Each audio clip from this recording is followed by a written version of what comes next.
Minutes of June 21st, 2022. Moved and seconded. All in favor? Aye. Motion carries. First item on the agenda, Marchand Powell, redesignation and rezoning in Mount Uniacke. Leah, is that L? What's the L for? I'll have that. Leanne? Leanne.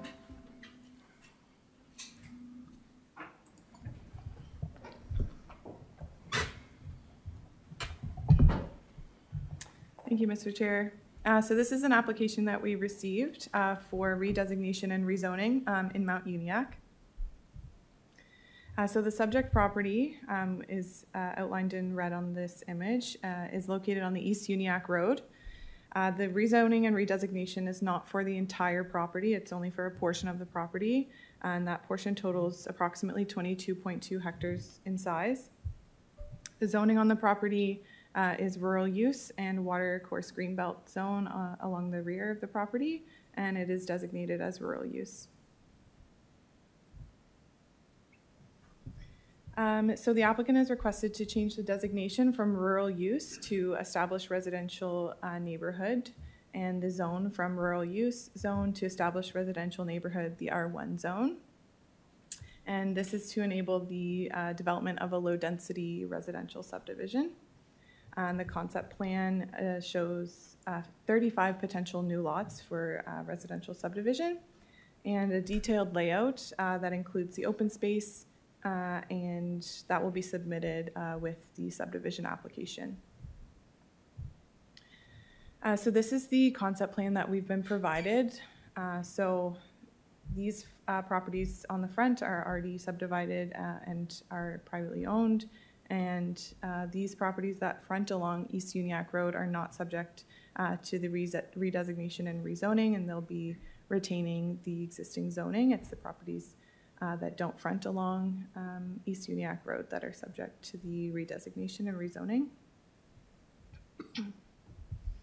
So looking at the policy, so the Mount Uniacke Growth Management Area is unique in that it enables development based on site sewage and water service. And the rural use zone doesn't allow for any new roads. Therefore, the property has to be redesignated and rezoned in order to enable the development. So staff will be referring to the MPS policies associated with the Mount Uniacke Growth Management Area, as well as the general policies for amending the municipal planning strategy and land use bylaw. Staff are also requesting that the applicant provide a hydrogeological study to enable council to consider the adequacy of the site to provide drinking water. And council's decision on this application is not appealable to the Nova Scotia Utility and Review Board, as it does involve an amendment to the municipal planning strategy. So for citizen engagement, there will be an advertisement placed in an upcoming edition of the Chronicle Herald, just outlining that the application is under review by staff. And as part of the review process for planning strategy amendments, a public information meeting is required in order to hear input from the community. And a letter will be mailed to all property owners within 300 meters of the subject site, indicating the date and time of the public information meeting. I will note that the other application that is also on the East Uniacke Road, the PAC did motion to send letters to property owners within 800 meters. That could be done if authorized today.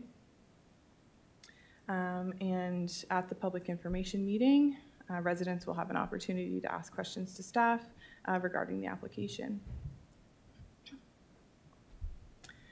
So staff will be continuing to review the proposal to change the designation from rural use to established residential designation and the R1 zone. And staff will make a recommendation to the PAC in their final staff report. And looking at our timelines here, we are at the initial stage with the initial report. And the recommendation today is that the Planning Advisory Committee recommends that Council authorize staff to schedule a public information meeting. Thank you, Mr. Chair. Thank you.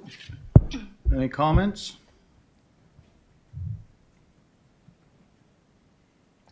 Warden Rolston. Well, just a brief comment. When I look at this, and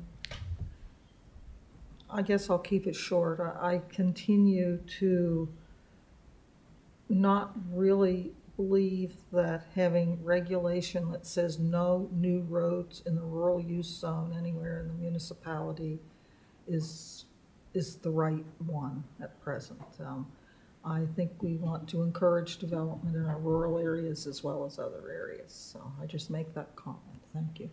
Thank you, Warden. Deputy Warden Mitchell. I'll move the recommended motion to see what the public has to say. We have a move by Deputy Warden Mitchell, seconded by Councillor Perry. Any comments? Not a good question's been called. We'll go to the vote.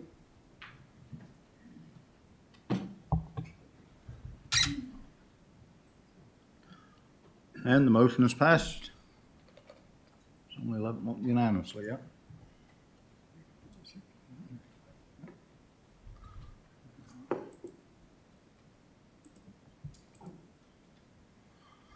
Okay, next up we have Custom Millwork Atlantic Incorporated, development agreement for a storage building. Once again, Leanne.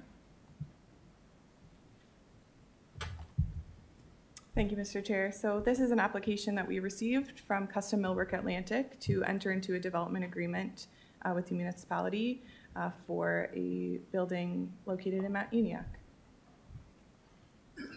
So the subject property is located at 1067 Highway 1 in Mount Uniacke. The zoning on the property is general commercial, and the designation is also general commercial. And the property totals 0.89 hectares in size. So the applicant has requested to enter into the development agreement for the construction of an approximate 1,115 square meters, so just about 12,000 square feet storage building on the property. So this image kind of shows what the proposed building will look like. It's a concrete-based building with a fabric styled roof. And the intended use for the building is for the storage of their construction material, equipment, inventory, component assembly for their business. So this is a site plan. So the Highway 1 is along the bottom here. These are the existing buildings on the property. And the proposed building is located at the rear of the property. And the applicant has indicated that the building will not be visible from Highway 1.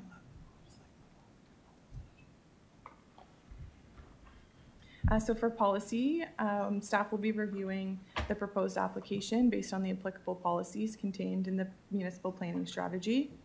And a detailed table of the evaluative criteria will be in the final staff report, which will include comments from staff and reviewing agencies. So the enabling policy for this development agreement is policy ED15, which states that council shall consider the following by development agreement in the general commercial designation. So permitted uses that are greater than 500 square meters in excess of the applicable zone requirements. Staff will also be looking at policies IM26, IM27, and IM28, which allow council to consider development agreements and sets out the evaluation criteria, terms and conditions for entering into development agreements. And council's decision on this application is appealable to the Nova Scotia Utility and Review Board. And there will be an advertisement outlining the proposal in an upcoming edition of the Chronicle Herald. And there will be a letter and a questionnaire mailed out to all residents within 300 meters asking for comments on the proposed development. And a public hearing will also be scheduled if staff are authorized to do so by council, and at which time a letter will be mailed again to residents within 300 meters indicating the date and time of the public hearing. So staff will be continuing to review the proposal by Custom Millwork Atlantic. This initial report just outlines the development proposal. Further reports will consider the design and other planning matters related to the application. And staff are recommending that a public hearing be scheduled for this development agreement application. And this is the timeline for this process. So we are at the initial consideration stage for this application. And the recommendation today is that Planning Advisory Committee recommends that council give initial consideration to the development agreement application and authorize staff to schedule a public hearing. Thank you, Mr. Chair. Thank you. Councillor Musa.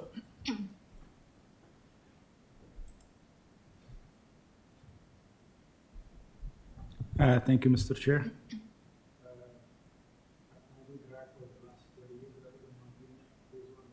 Best employer we ever had in there, and if it's nice to see him wanted more place to grow, and I fully support this application. Thank you. Thank you, Councillor. Councillor Perry.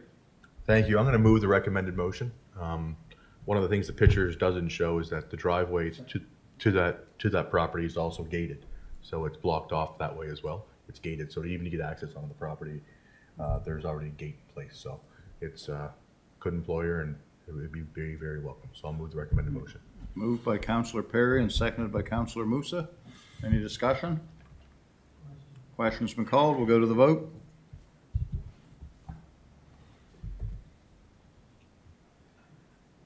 And it is passed unanimously.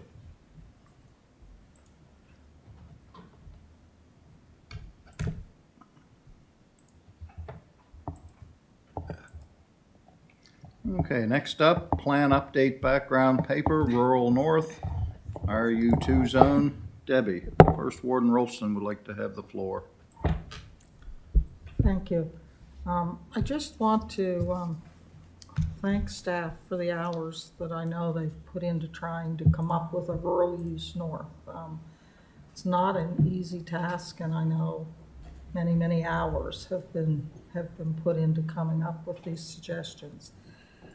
My concern is that I look at the agenda and we have 20 minutes allocated on the agenda to discuss something that is going to affect the lives of thousands of our residents.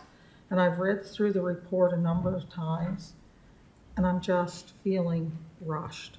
So I'd just like to respectfully ask, if we have to do all this in one meeting, can we break this up into sections so that we're either A, not taking way longer than we should on the agenda, or B, feeling rushed that maybe we shouldn't ask all the questions and again have the discussion that we would like to have because we're feeling constrained. And I guess that's my request, because initially we were going in circles and not accomplishing anything. And then we had a meeting amongst the rural councillors, and that did help some, but now we're where the pedal hits the, the road, so the wheels hit the road or whatever, that what the rural councillors felt was appropriate doesn't always match with what staff are recommending. And I think we need to understand why, and we need to understand what direction we go in. I don't think we can do that in 20 minutes. So I'm wondering if for today, and I don't know what the answer is, maybe all of council is not interested in listening to a long discussion, but at the end of the day, it's all of council that has to make the decision. So I'm perfectly willing to do another rural councillor meeting if that's the wish of council, but alternatively, I'd be perfectly happy to slice this down into pieces for different meetings, or I'd even be open to having a separate meeting or something to discuss it. I don't know what other councillors feel, but that's just my feeling. And before we started into this, I just wanted to say, given the amount of hours and the effort that staff have put into it in their end, I want to do it justice for the folks too, and give it the due diligence I think it deserves. Those are my comments. Thank you. Thank you. Warden, CAO, did you want to comment to that? You had your... I certainly can. There is a lot in this report, and there's a lot to discuss. Maybe today, if Debbie gives the presentation part, and then council can decide sort of what route you want to go. If there's another meeting that we need to have, I guess it would be a planning advisory committee meeting on one of your alternate meetings in July, or perhaps in September, bring council together in more of a workshop format to discuss some of the changes. I'm not sure if John has any suggestions on, I mean, we're going to go to public consultation on this once council has understood it. So you do need to understand everything that's in here. And it does affect, some of these changes do affect both zones, if I recall correctly, the whole municipality and the unplanned area. So it is something that all of council needs to weigh in on, and should be present for those discussions. Yeah, just to add to that, Mr. Chair, if you want to break this report up, of course you can. And, you know, we're hoping to have all our background papers presented to you and have some discussion on them and direction by September. So, you know, if you want to deal with some of the items today and some in September, hear the presentation today, and then, as the CEO suggested, and then decide what you want to do beyond that, additional meetings. You know, we're open to that, of course. It's, you know, we're a little behind on our original schedule for this project, but I mean, that's inevitable, I think, when you start getting into these issues. So it's really up to the committee, I think, how you want to proceed. Councillor Musa. Thank you, Mr. Chair. I'm very interested in this because there's a lot of common things between our district and the rural area. So I would like, if there's going to be a separate meeting for the rural area, I'd like to be present to it. Thank you. Warden Rolston. Thank you. I'm perfectly happy to have all of council, you know, at every meeting discussing this. I don't think, given that we don't meet in August, that September's going to be probably realistic, given that we're over halfway through the month of July now. But I might be wrong. But just in the rural use north suggestions itself, there's room for a lot of questions and a lot of discussions. And I don't object to going through the whole report today, but we'll have to go through it again when we meet again to go through whatever we don't get through today is, you know, it is my issue. So I don't know what the answer is. We've used 5 minutes of our 20 minutes now, and I don't think we're going to get through the rural use part of it with questions and answers on that within the time allocated. So I don't know what committee members feel. You know, maybe we hear the report today and take it away because and set, you know, discussion for some other time, whether it's a separate meeting, whether it's our next PAC meeting.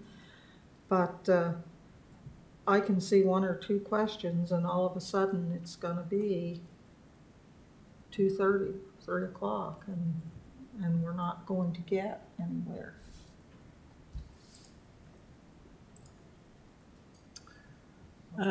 Through you, Mr. Chairman, hearing that, I would probably suggest that you hear the presentation today, get all the issues out on the table. There is a much more in-depth report that goes with the presentation that councillors will have read.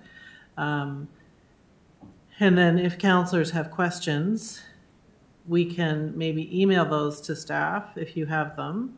And then maybe on the extension of executive in September, schedule a meeting just to talk about this particular report. And of course, councillors will be able to bring questions there as well. But if there are ones that we know you're going to ask, then we can sort of keep that presentation shorter. Again, it could be more of a councillor information meeting rather than a formal council meeting, so we could keep the conversation flowing fairly easily. And we would, of course, invite our public members to sit into that presentation and questions and answers. Councillor Rhino. Well, for me, I would be open to an extra meeting or 2, or a workshop or whatever, because I don't think it's very. Well, I won't say fair, but I just don't think that the agenda is really adapting to what this process is going to take place. And the creator of this agenda certainly, you know, is not taking into the aspects of the rural councillors and this new form of planning that's going in there. That's the bottom line, and I'd be open to August or anytime this month. But to sit here and we're gonna go through this report is what I'm hearing the CAO say. That's still gonna bring up questions within this report, still gonna take up time. And I think we're just being rushed here. And if I'm not mistaken, did we not get an extension to this process from when we wrote when we wrote to government and asking for them to have to re-examine this? Did they not give us an extension on this? No, through you, Mr. Chair, it was the polling district review. We got a 6-month extension on. Okay, I stand corrected. But what is? You aware of it? 2026 was not. District review. Extension of the time that we had to have the zoning in place too. It wasn't as long as we asked for it. So I have no memory of that. I'll have to look it up. But either way, I'm not worried about the timeline per se, other than the original one that we had set out, which would be to try and finish by the end of this year. And we also, Mr. Chair, have we have a reserve date at the beginning of September for an extra PAC meeting if we need it, so we could use that as kind of a workshop meeting to deal with some of these issues as well. Well, that would be fine with me, but to sit here and go through this today, you know, you're still going to create questions, and you're still going to probably go over the timeline of 20 months. So I really don't think that's appropriate. Thank you. Hey, Warden Rolston. I move that we reserve any discussion on this particular issue and have a special PAC meeting on the night reserved in September, early September, and that we review the report and do the in-depth discussion.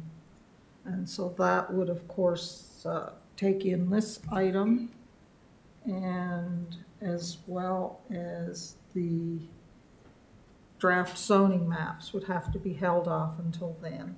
I do think, I don't know what council thinks. I think we could do the mixed use zone today, or we could wait until September, whatever council's wish was on that.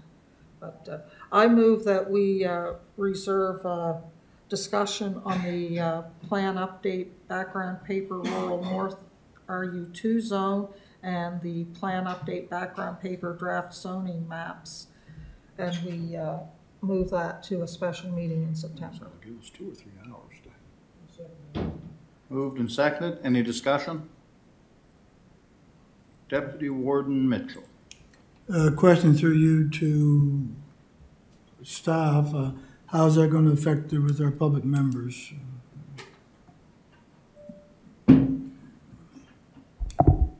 Do you, Mr. Chair, I believe it's September 7th, is it, Shirley? Yeah. September 7th, so I'm not sure if they're free or... It's a Tuesday evening, a Wednesday evening, sorry. It's not in our calendar. Yeah, it's in your calendar. A Wednesday? Or council chamber's calendar, I should say. That's the same calendar all my other meetings are in. So I guess to your question, they're both free. At all, Deputy Warden? Well, that's the business meeting at Elmsville Fire, so I'll have to make that decision at the time. 6:30 or 7? 7. At all, Deputy Warden? Yeah, that's all. Thank you. Councillor Musa. Thank you, Mr. Chair. I can feel you guys' frustration when I look at the agenda and saw 25 minutes for roosters and 20 minutes for a plan update. I said that's wrong. So I just want to mention that. Thank you. Hey, see no one else? Be looking for the question? Question called. We'll go to the vote.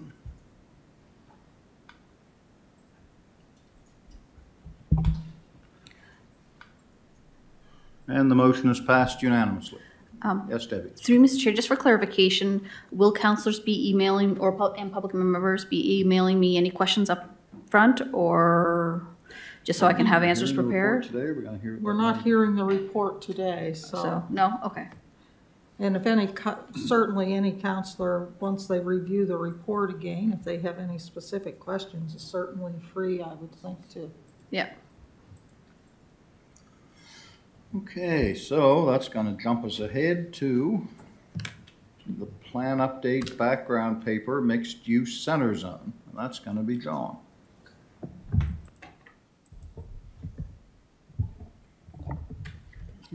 Graham's going to join us. Graham?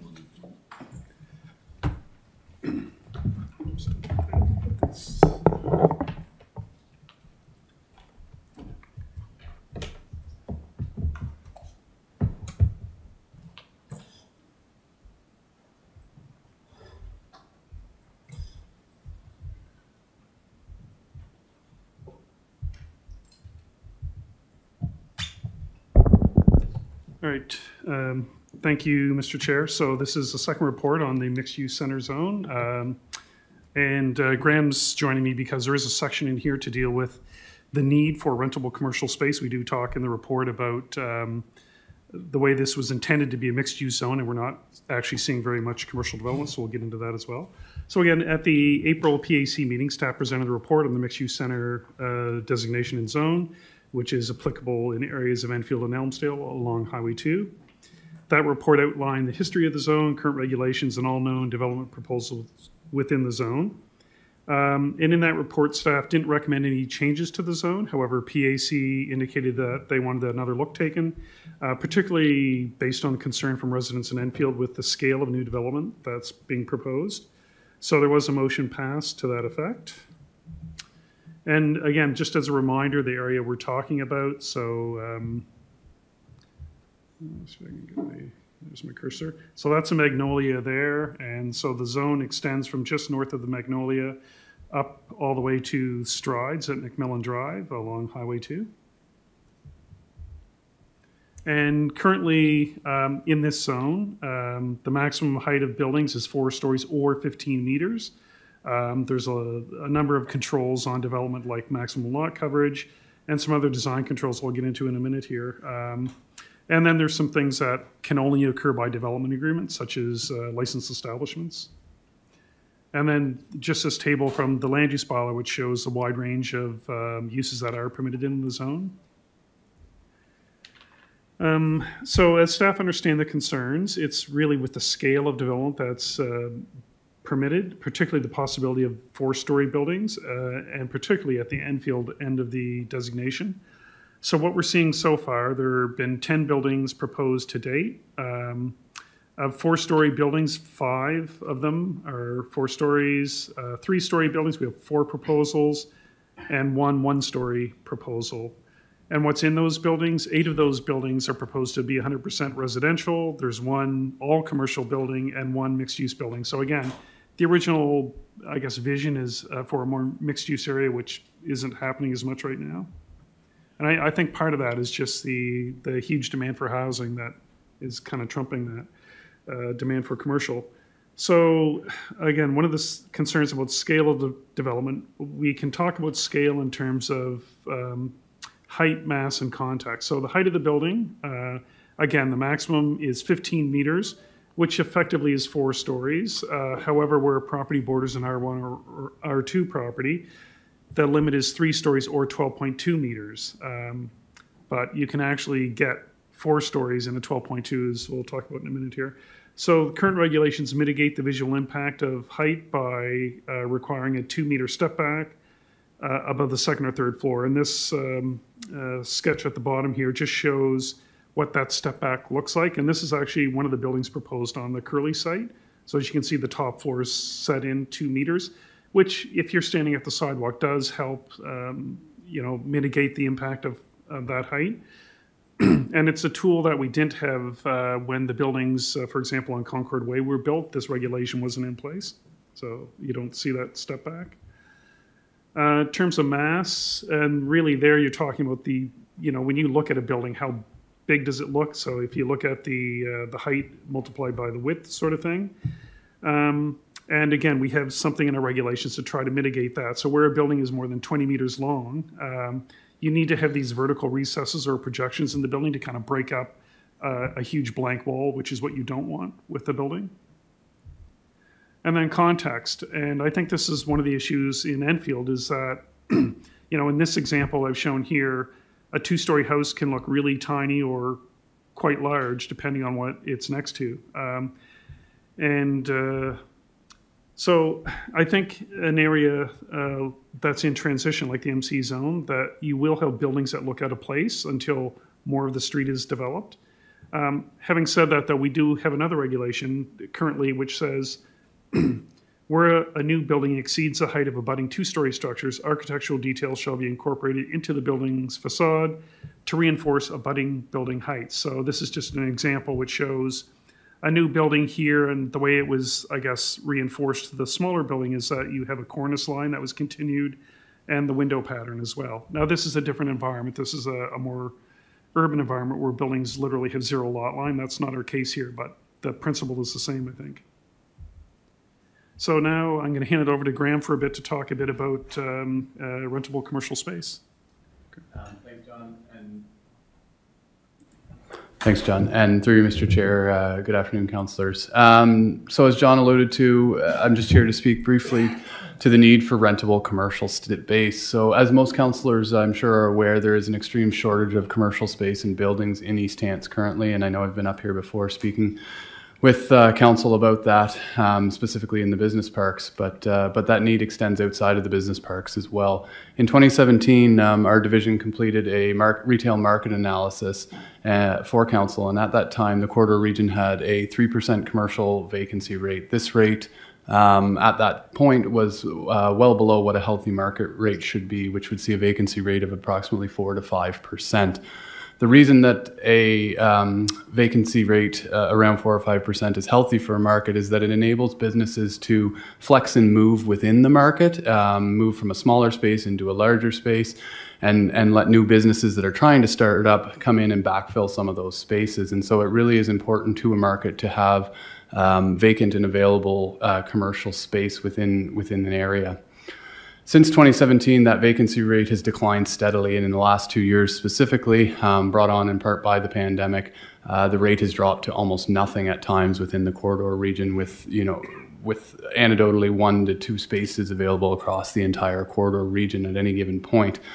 This shortage of commercial space is definitely inhibiting council's ability to grow the local business community. During 2021-2022, our division specifically worked with just over 30 companies that were unable to locate into the community because there was no available commercial space or land. And we're seeing this trend continue into 2022 and 2023 through the first quarter already. The mixed-use centers that John alluded to do provide a attractive and desirable business location. They enable access to street front. They provide street visibility, foot traffic in the form of pedestrian traffic, and the opportunity for transit and population density. In addition, I think it's important for council to be aware that this type of development is one of the most efficient employment land uses available. So typically you would see between 14 to 25 employees per acre on this style of development, and that's in comparison to sort of a village core, which would bring you around 7 to 10, or potentially a regional commercial around 10 to 12. So these types of commercial spaces further aid in attracting workforce into the region because of that desirability. And council, I'm sure, has heard it in the workforce development plan, but the need for convenient and accessible employment clusters is extremely important in East Hants' ability to attract workforce into the area. And these walkable, transit accessible business districts are extremely desirable and sought after by today's workforce. And I think it's important to also note that communities that are able to provide these mixed-use centers are seeing increased investment, and especially since COVID, as both businesses and workforce choose to locate into these areas. Certainly, we're starting to see some of that churn that of properties that John had mentioned, but I think there is a need and desire within our trade area, within our market area, for this style of development. And certainly, I know the business community specifically is interested in the availability of these commercial spaces. Thank you. Great. So in terms of the future of the mixed-use center area, This designation and zone was quite deliberately attempted to enable the creation of a more urban, walkable, mixed-use and medium-density streetscape in this part of Enfield and Elmsdale. And since the creation of the zone in 2016, area landowners and the development community in general, I guess, have responded to this vision with a number of proposals, several of which are at the site plan approval and building permit stage now. And so I think from that perspective, you could view this zone as a success. I mean, we put other zones in place that took many years before people submitted permits for. So from this perspective, we're viewing that as a success. However, if council is of the opinion that that vision created in 2016 is no longer appropriate, then staff have prepared options to consider some changes. And it should be noted, though, that council directed staff to deal with this project as part of the current plan update. So any changes considered would come into effect with the updated plan, which originally we were anticipating at the end of this year. So the options would be to reduce the geographic area to which the zone applies, reduce the maximum permitted height, reduce the maximum number of dwelling units per building, or make commercial and I guess make the commercial component mandatory. So taking those each in turn. So to reduce the geographic area that the zone applies to, council could decide to simply scale that zoning back. And again, if it's the southernmost part of the district that is of concern, amendments could be made to remove all properties south of White Road. That's the red box that I've got highlighted on the map. And there would be challenges with that option, as we already have 2 proposals of site plan approval in that area. Those buildings would be able to be built, even if you change the zone, they would become legal non-conforming. However, the rest of the area would, you wouldn't be able to do the mixed-use center development. And if the zone is removed from this area, then we would also, I guess, have to make a decision about what zone to put in its place. And prior to the mixed-use center zone, this area mostly was R1 and R2. So the second option would be to reduce the maximum permitted height. The maximum permitted height, as I said, is 15 meters, which effectively gives you 4 stories, and that could be lowered to 3. But I think the concern is mostly where the zone abuts low-density residential, R1 or R2 properties. And we already have a height limit where you do abut R1 or R2 of 3 stories or 12.2 meters. However, within that 12.2, a 4-story building is possible if you use the right, concrete floors instead of trusses. And so if that area south of White Road is of concern, then you could simply change the wording in the bylaw to say 3 stories and 12.2 meters instead of or, so it would be restricted to 3 stories regardless. Staff aren't recommending that you lower the height for the entire mixed-use center area, as there seems to be less concern at the Elmsdale end. However, amending the height limit abutting R1 and R2 properties south of White Road to 12.2 and 3 stories seems a reasonable approach to deal with some of those concerns. The third option would be to reduce the size of buildings by reducing the maximum number of dwelling units. And currently you're permitted 12 residential units on the ground floor and 30 units on floors 2 to 4 for a total of 42. Now, if we change the ground floor commercial component, obviously that would reduce some of the residential units as well. And so, for example, the R3 zone has a maximum size of 24 dwelling units. And staff aren't recommending this change, I guess, because this zone was intended to be, again, that medium scale, a little bit larger than the R3 permits. So it's not a recommended option, but it's there. And then the fourth one is it's to make the commercial component mandatory. And this is not a concern that was originally raised by council, but brought forward by economic and business development. So currently ground floors have to be made what's called commercial capable, which means a ceiling height of 3.05 meters or 10 feet and street facing entrances.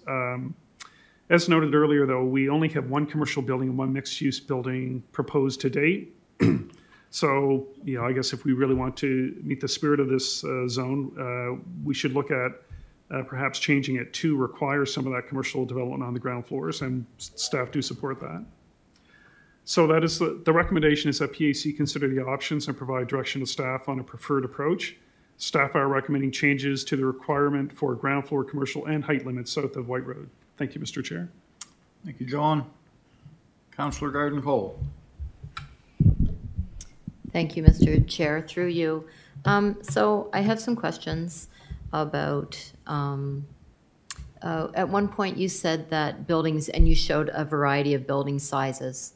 If we could go back to that slide, houses and higher buildings in between. This one? Or- Right. Context deals with the visual impact that a new building will have on the surrounding neighborhood. Okay, if we can scroll down to the next one. And that new buildings will look out of place until more of the street is developed. So I kind of take exception to that in the fact that, you know, residences are looking out of place because there's apartment buildings on either side of them. And you know what happens then, what is happening right now? They sell because they don't want to have an apartment building on either side of them. So that just does not sit well with me. But I mean, that is partially created, so that is what we have to deal with at this point. When you talk about going further down, your option 1, and you showed the map of where it is now and where it could be, the MUC zoning. So the yellow building to the far left in the bottom corner would be the property that is in the process of going up right now. And Correct. From what I'm hearing, the white property next to it is already in the works. The property owned by the Whites next to that one is already been sold and an application brought forth? Yes, so through you, Mr. Chair, those 3 yellow buildings you see there, yes, the first 2 on the left are part of that one proposal, and there is a second proposal with 1 building, yes. So we're going to end up with, in that little pink section between those yellow buildings and White Road, we're going to end up with 1 white resident remaining, a bungalow there. So the writing's pretty much on the wall. So as far as, and also, am I of the understanding that across the road at Claude White's, that there is a proposal? We don't have any proposal right now for that Oh. property. Okay, so that's just looking at at what the point would be in trying to reduce it any further up to White Road when there's so many developments that are already underway in that section. So I guess when I look at it, and from what my residents are telling me, it would be a combination of these options that would be preferable to them. And that would be, if you go back to the 4 options, do you have all the options on one page? Would be a combination of reducing the permitted height and reducing the density. As far as the geographic area, certainly on the Enfield end, Councillor Mitchell can attest more to the Elmsdale end, although that is in my district. I haven't had a lot of feedback from that end of it. As far as Graham's presentation on the commercial component of it, you know, I don't see any glaring problems with that. It's not unfolding the way you may have thought it was going to as well, with mostly just residential popping up. So if a commercial level takes 3.05, was it, meters? Yes. What would what's versus how many meters is it for just a residential bottom level? Off the top of my head, 10 feet would be a commercial height, and so maybe 8 feet for a residential. Okay, so how does that affect? So what's the total of Through Mr. Chair, I mean, if you had a 3-story building, you could maybe lose 6 feet off it it's only the ground floor. So you're only losing a couple of feet off a building if you reduce that requirement. Okay, I was just wondering if it would affect the bottom line when it came to how many meter capacity it would be, and what 1 or 2 stories up above it, what it would look like if it was a commercial level on the bottom. So a couple of issues. I'm just looking at my notes here. Is there any way I guess it's a concern for me, first of all, and this is something that I discovered this past month since our last meeting, is that developers can apply for development applications when they don't own the properties. Is that common practice?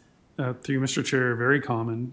It's quite often people will get options on properties and then start the application process, whether it's a planning process or a subdivision or a permitting process when they don't own the property. And in those cases, we just make sure that the current owner is aware and supports the application. So essentially, it's the current owner that's making the application. It's just somebody's doing it on their behalf. That's going to be the future owner. So isn't that a potential waste of staff's time if that deal should fall through? It potentially could be. Things do fall through sometimes, but it's very common. And most times, sometimes it's dependent, that deal is dependent on approval. So if the approval doesn't happen, then the new owner doesn't take possession. I see. So yeah, what I'm looking at from these suggestions is that I'm suggesting that where it has encroached down into the residential area, that we would be looking for less density, less height. And I'll see what other councillors have to say about that. Thank you. Thank you, Councillor. Councillor Musa.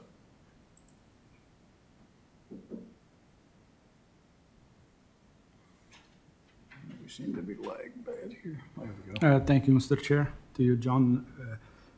So this won't be taken in effect until the plan update.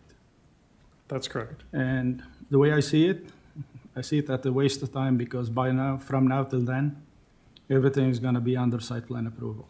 I don't know if you see that, but I saw that since the first meeting.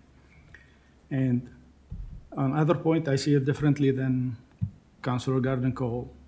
People are forced to sell after our approach to rezone their property without asking them. Like, if he can bank $600,000 now and he knows his property is going to be worth $300,000 in 3 months, I would sell right away.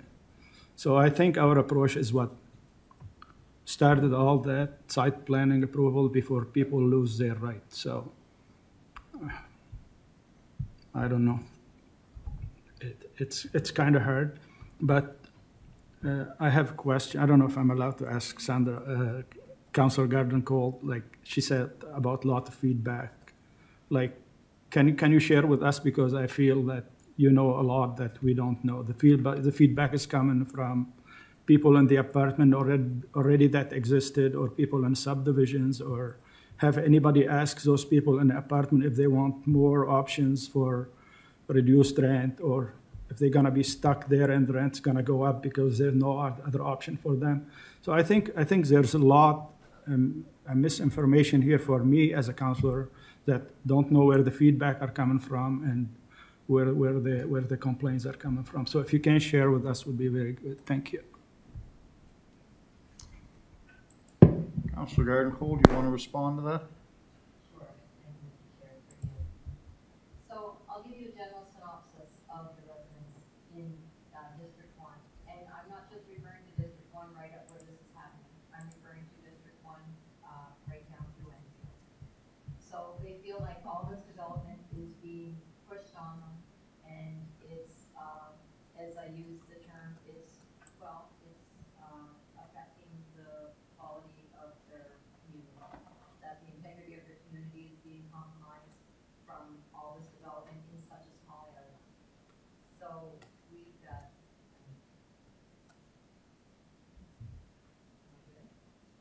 The mic's not working. Okay, it's not working.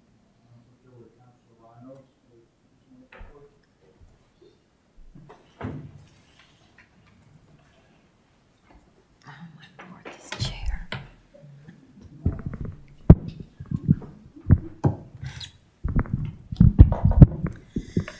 Okay, so this is just dealing with District 1. I understand that there's districts all across this municipality who are looking for development and waiting for things to open up for them. But for District 1, that's already happening and in the process of happening. Residents feel like their community is the integrity of their community is being compromised.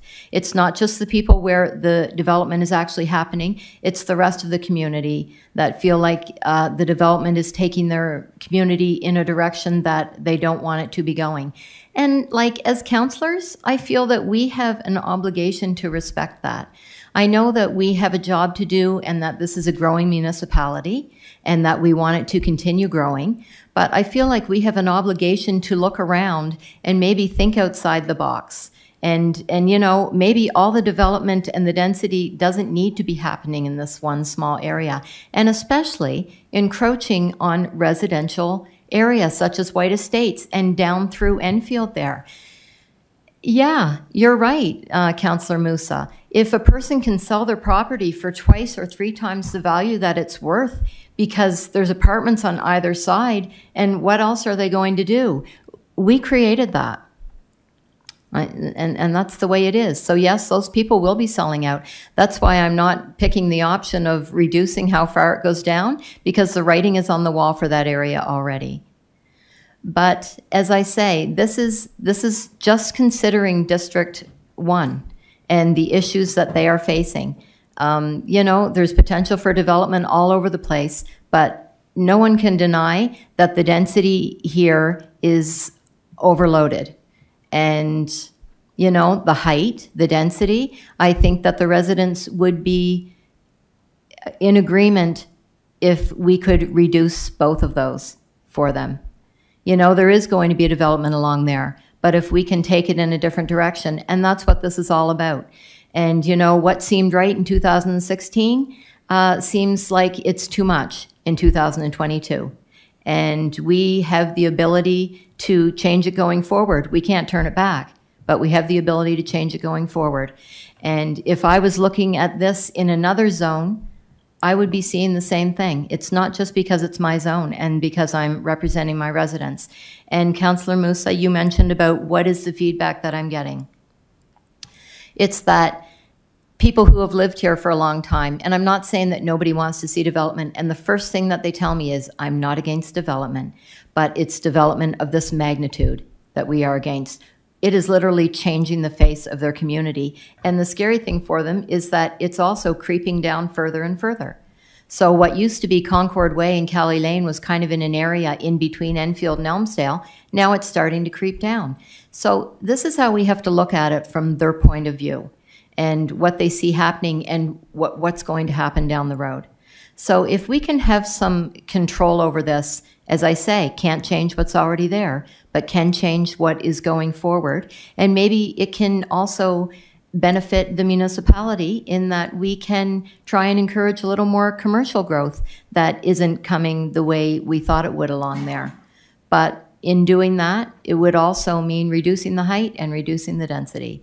And that is what my residents in White Estates want and the area leading up to it. And also, I can tell you there's residents in Tom's district, in District 10, who are asking me what in the heck is going on up there. No, they don't live there, but they drive through it all the time, and they've been driving through it for 50 or 75 years.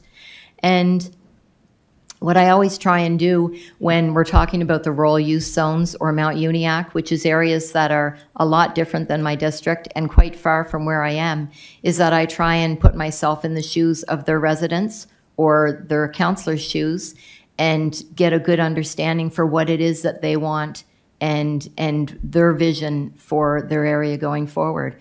And I think that's what our residents are asking us to do right now. Thanks.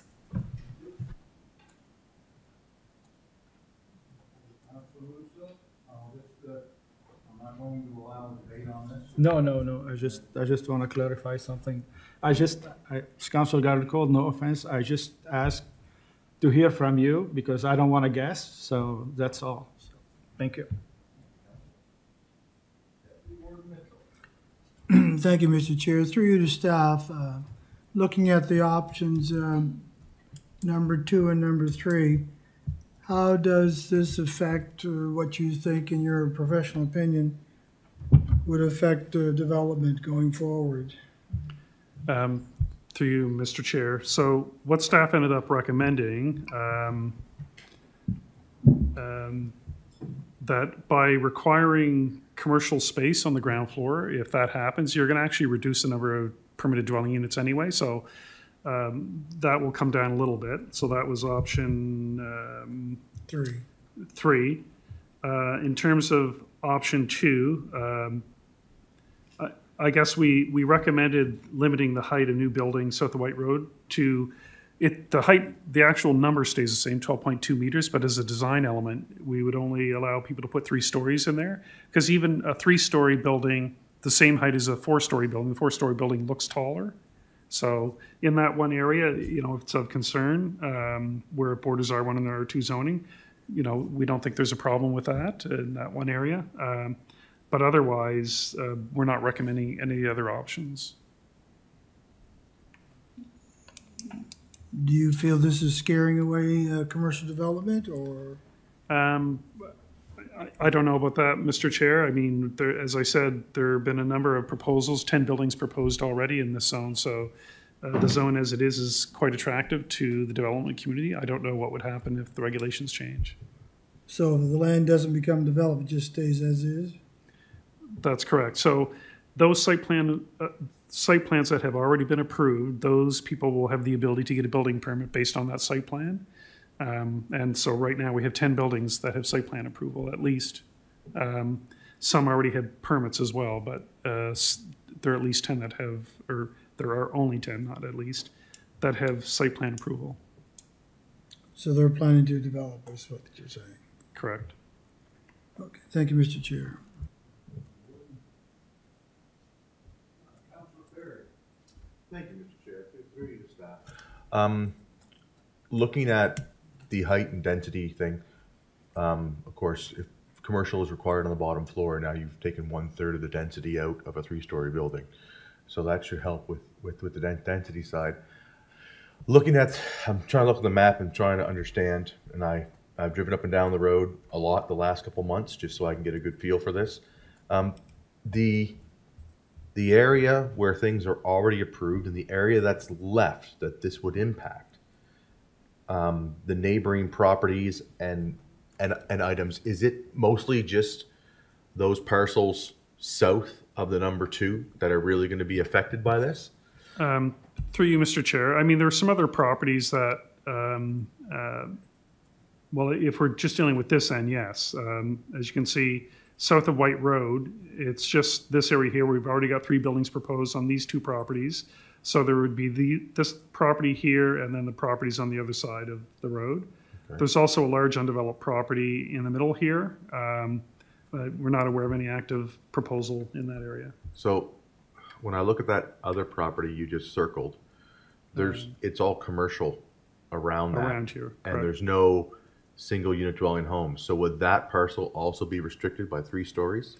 Well, through you, Mr. Chair, it depends on what's approved or recommended by PAC today. Staff are only recommending that new restriction come into place south of White Road. So okay. It wouldn't impact the proposal in the middle. Okay, no, because that's what I was trying to, because technically that whole other side is south of White Road. So I was just trying to see, okay, so it's just connected to that area there. Okay, thank you.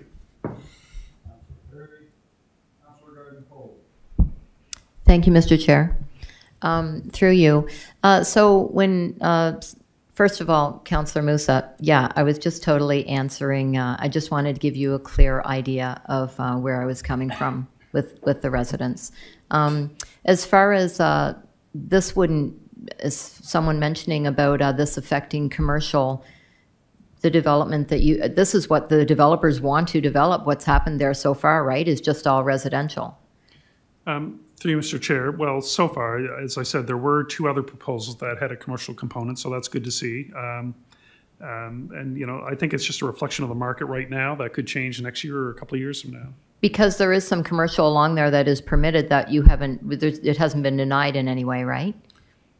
Through you, Mr. Chair, correct. The CarQuest building that's being built right now was one of those proposals. Yes, yeah. Exactly. So commercial is there for the taking, provided that someone wanted to apply.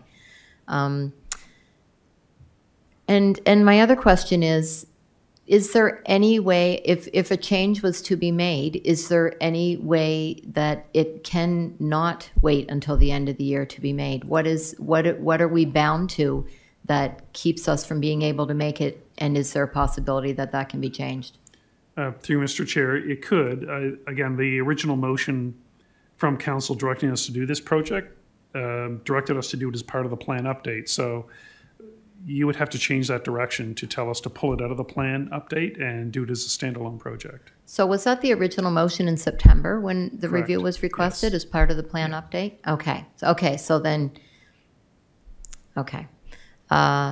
Yeah, and when we talk about the fact that it could be commercial on the bottom, doesn't mean it would be though, right? It could be, the density could be the same because it would only be possible commercial on the bottom, but it could be residential as well, right? Well, through you, Mr. Chair, based on the rules today, it could be either. Yeah.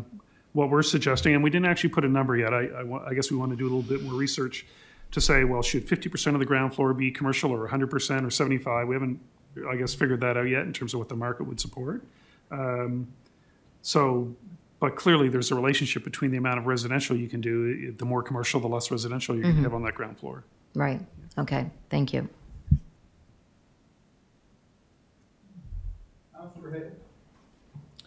Thank you, Mr. Chair. Through you to staff, we're talking about the portion from White Road down. Is that, why isn't that whole zone being changed? Is it because there's not that much residential area next to that? Through you, Mr. Chair, yes. And I guess in the previous discussions we've had here, that was the message I think staff are getting, that the concern is more at the Enfield end. Okay. So that's why that was proposed. Would this not be considered spot zoning? Not through you, Mr. Chair. No, not really. A spot zone would be one property. Typically that's what we would refer to as a spot zoning. It's a subzone, I would call it, right? That you have the same zoning, but then for that one area, you're going to change one regulation. So I wouldn't consider that spot zoning now. For me, that's spot zoning. That's Okay. just my opinion. And anyway, I'll just leave it at that. Thank you. No one else? What are your wishes? Councillor Perry. So when I look at the upper part, I realize that it's the lower part of District 1 around White Road that is most concerned with this type of development. The other end, up by Strides, is pretty much either developed or development proposals, which are in the form of the yellow buildings, are already applied for. So there's not a lot up there that could be done anyway that hasn't already been done. Really, it's just that one property right there on I guess it's on the south side. So yeah, when Councillor Hebb says that it's spot zoning, I don't know that it would be worth not changing it all just for the sake of that one section right there. My proposal is that we reduce it to 3 levels and have it 3 levels, not 3 levels or 4 levels if height permits it. And that we reduce density. So, Mr. Chair, again, the motion that staff crafted would do that. It would limit it to 3 stories, but again, only south of White Road. And when we come back with an actual set of amendments, you will see that the density, the residential density would have decreased because there's now commercial squeezing some of it out. Can I still speak? So when it says 12.2 meters and 3 stories, that's 3 stories. End of story. Correct. No pun intended. And my other question, my other issue, which is a big issue, is that if we can do this right away and not wait till the end of the year, because as we've gone through this process, and it was a process, applications were getting in and will continue to get in under the wire. So through you, Mr. Chair, so if we're directed to pull this out of the plan update and deal with it separately, we would have to come back with some actual amendments, which we could do for your next meeting. And then at that month, you could give it first reading. And at that point, everything's kind of locked in so that any proposals that come in once you give something first reading have to comply with the new regulations as well as the old until I think you have 60 or 90 days to be on that point to give or to have a public hearing and give second reading. So I think that's the fastest that we could do it.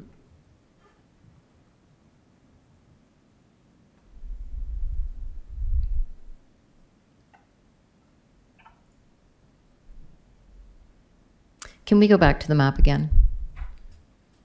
So if we're directed to pull this out of the plan update, deal with it separately, we would have to prepare amendments and actual amendments to the planning documents that could come back here in September. Off the top of my head, I have to go back and check to make sure we don't have to amend the MPS. If we just have to amend the land use bylaw, then you could give those first reading when we bring them back. And then, you could hold a public hearing as early as October, maybe. So can we go back to the map? Sure.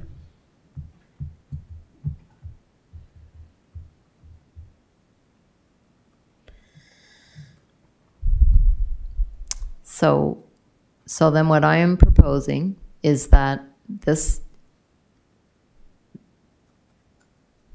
zoning that I'm looking at, and I mean, other councillors can weigh in on this. I'm just looking at the zoning in general because there's not much left that isn't developed or has development applications on it when you look at it. So I'm just including the zone in general, that the height be reduced to 3 stories and that it be extended on the whole MUC zoning, and that it be effective as soon as possible. And I'd like to hear what other councillors have to say about that.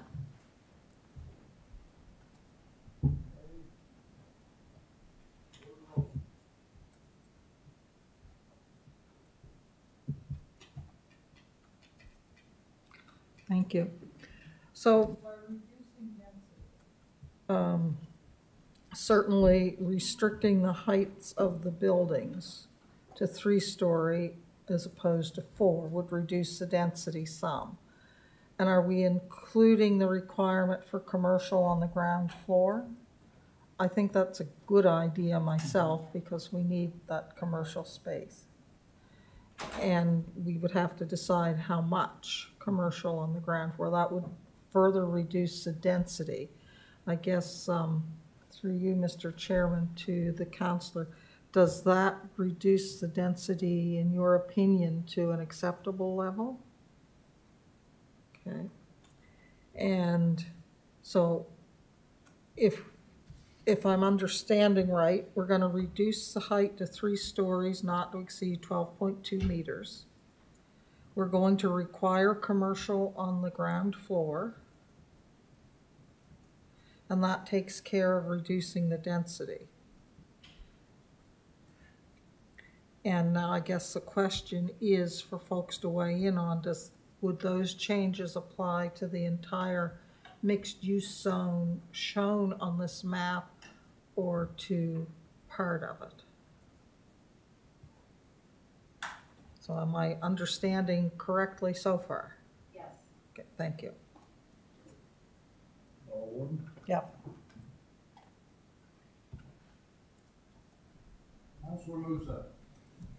Thank you, Mr. Chair. This is a little bit confusing for me now because we're talking when they reducing height, lower density. Is that so? By reducing the height, are you going to expand the floor area or no? Do you expand the area? Like the floor area, like instead of being like 2,000 square meter, can it be 3 to get more residential on top? Through you, Mr. Chair, on some lots it might be possible, but there are other restrictions, like you're limited by 50% lot coverage and some other things. So, you know, if you don't have the height, it's harder to get the same density. But depending on the configuration of the lot, it might be possible. So if it's possible, I'd rather go with the height, because more green area, you're gonna take a lot more green spaces from the lot. So I don't know, it's very confusing to me, so. I'm glad I'm not in your shoes, Councillor Garden Cove. Thank you.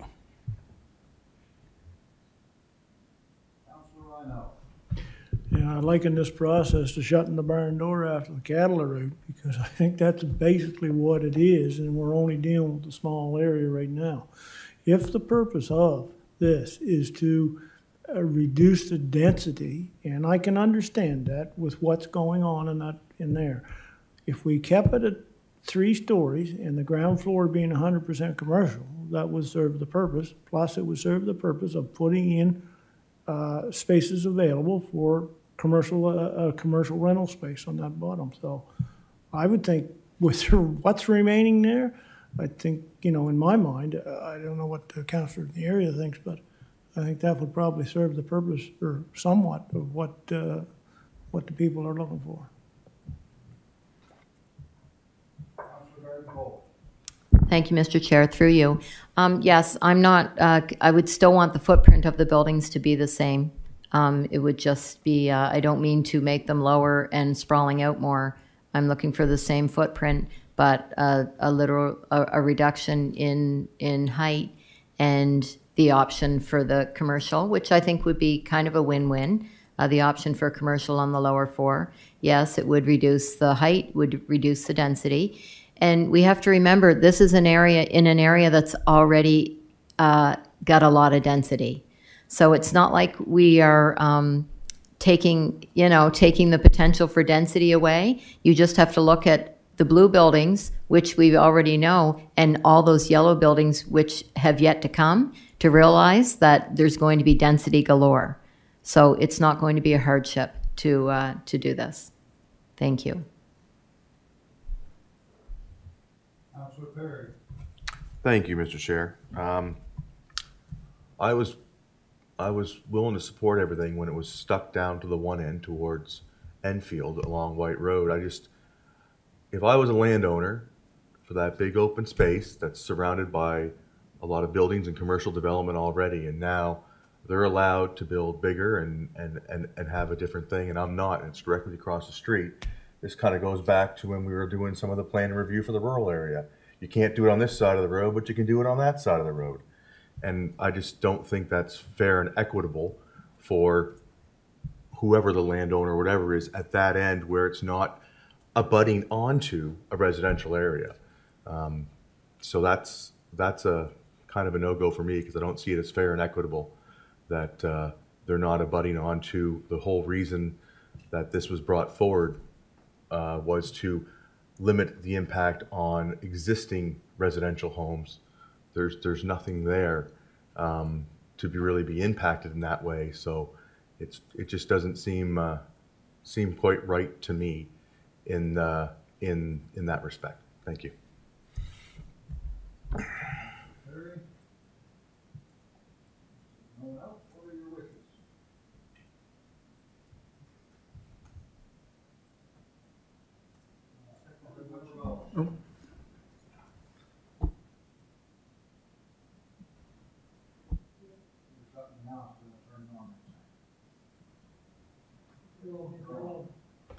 Okay, I was just going to second her motion, but through you to council, would that property owner be able to apply for an amendment that Councillor Perry was talking about?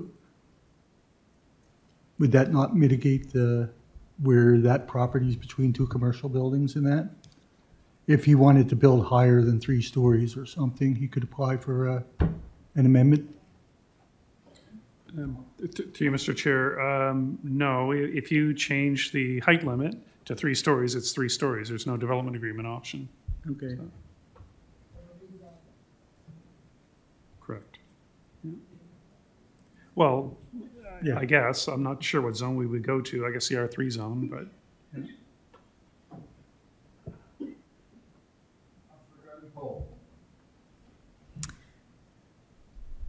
Okay, so if I make a motion about this, can I also want to include in some way that, that this happen right away instead of waiting until, so what would that look like? Through you, Mr. Chair, just, as part of your motion or a separate motion to direct staff to deal with this as a separate project, expedite it as quickly as possible outside of the plan update. So that would be a separate motion? Yeah.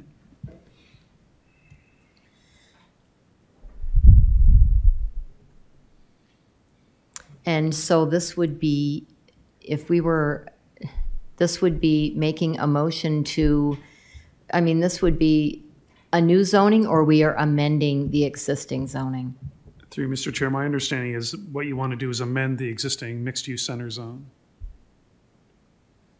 So that would be amending the zoning to reduce the height and also include commercial on the lower level, the potential for commercial on the lower level? Is that your motion? No, I'm talking out loud, actually. So, Mr. Chair, if the objective is to lower the height, so the motion that I had put together, where it says limit the height of new buildings south of White Road to 12.2 meters and 3 stories, if you want that to apply to the entire district, I wonder if you want it to apply just to those properties that abut R1 and R2 zone properties, or all properties up and down the number 2 within the mixed-use center. Well, it's to reduce the height across the board. So it's not just, because right now that's already existing on the R1 and R2 properties, is it not? That'd be 3 stories? Well, through you, Mr. Chair, it does, except that there is that, I don't want to call it a loophole, but it's the ability to get a 4-story building in that 12.2 meters, which is what we were attempting to change with this. Yes.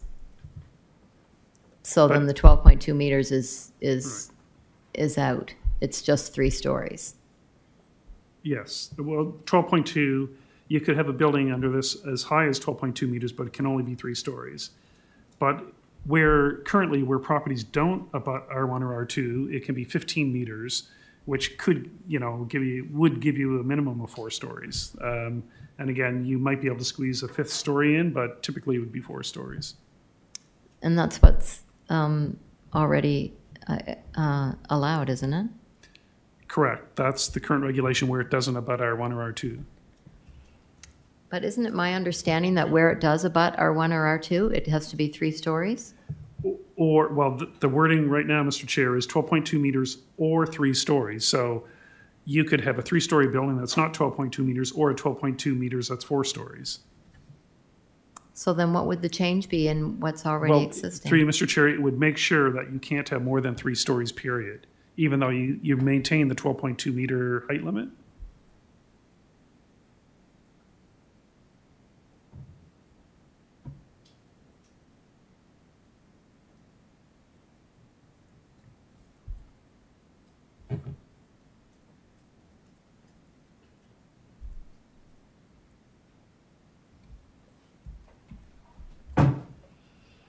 Sorry.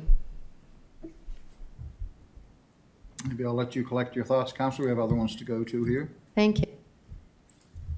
Warden Rolston. It's taking forever to shut them off. Turn them on. There we go. Okay, thank you, Mr. Chair. Could we go back to the map again, please? Sure. And I'm wondering, having heard Councillor Perry's comments and looking at the piece of land involved, rather than apply whatever we do to the whole zone, could we have a different dividing line than White Road, so that that large undeveloped piece that has nothing but commercial there around it now wouldn't be impacted? Could we say, I don't know what, a civic number or, something like that? I don't know if you can use your pointer. I think you know the piece of land I'm talking to. So right now we were talking about this area, and we're going up this area? Yeah, that. Like, could we not include that area? That's not going to impact residential, whatever's built there, right? Well, no, generally, it's got commercial around it, yes. Yeah, so if we came from that, where that yellow and blue building is there somewhere, and if we applied whatever changes we do from there down, would that not meet the purposes that we're trying to meet? Because my suggestion would be, if I'm understanding right, I wouldn't be looking at putting it on the whole zone. I'd be looking at going from there down. I'd be looking at reducing the height of all buildings, whether they abut R1 or R2 or not, to 3 stories, maximum 12.2 meters, with required commercial on the ground floor. And I think we should decide here and now if it's 50% commercial, 100% commercial, what it is on the ground floor we're going to require, and make this one-shot thing work.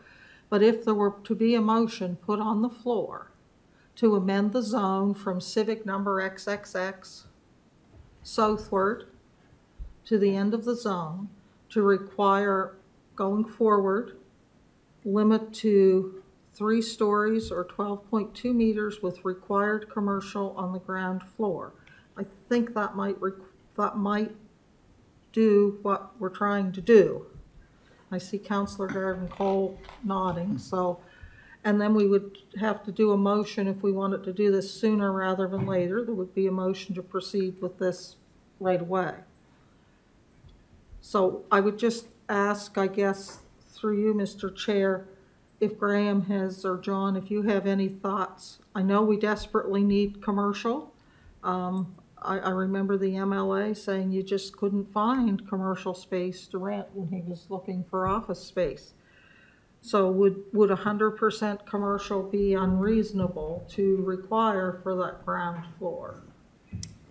Through you, Mr. Chair, John, you want me to jump in there? Yeah. I think we would want to do a little bit more research prior to jumping into a commitment in a motion on specific requirements for the commercial. And the reason being that it needs to be both viable from a square footage point of view for businesses. So if a building were, say, a 30,000 square foot footprint and you have completely ground floor commercial, will the market sustain that 30,000 square feet within one floor and a couple different formats or a couple different spaces? And we would want to make sure too that it's financially viable and not, oh, my apologies, not onerous or prohibitive to the developer in terms of the financial viability of providing those commercial spaces. So I personally would be more comfortable with doing a bit more research before we jumped into a percentage. But John, I don't know if you have further feelings on that. Mr. Chair, that's what I was thinking as well, that if that's the direction we're given to require ground floor commercial, then we would go away, do a bit of research, and in the amendments that we bring forward, you would see a number there. It would be 50% or 100 or 75 or whatever. But are any of these lots currently big enough for a 30,000 square foot building? Are any of those lots large enough for a 30? Yeah.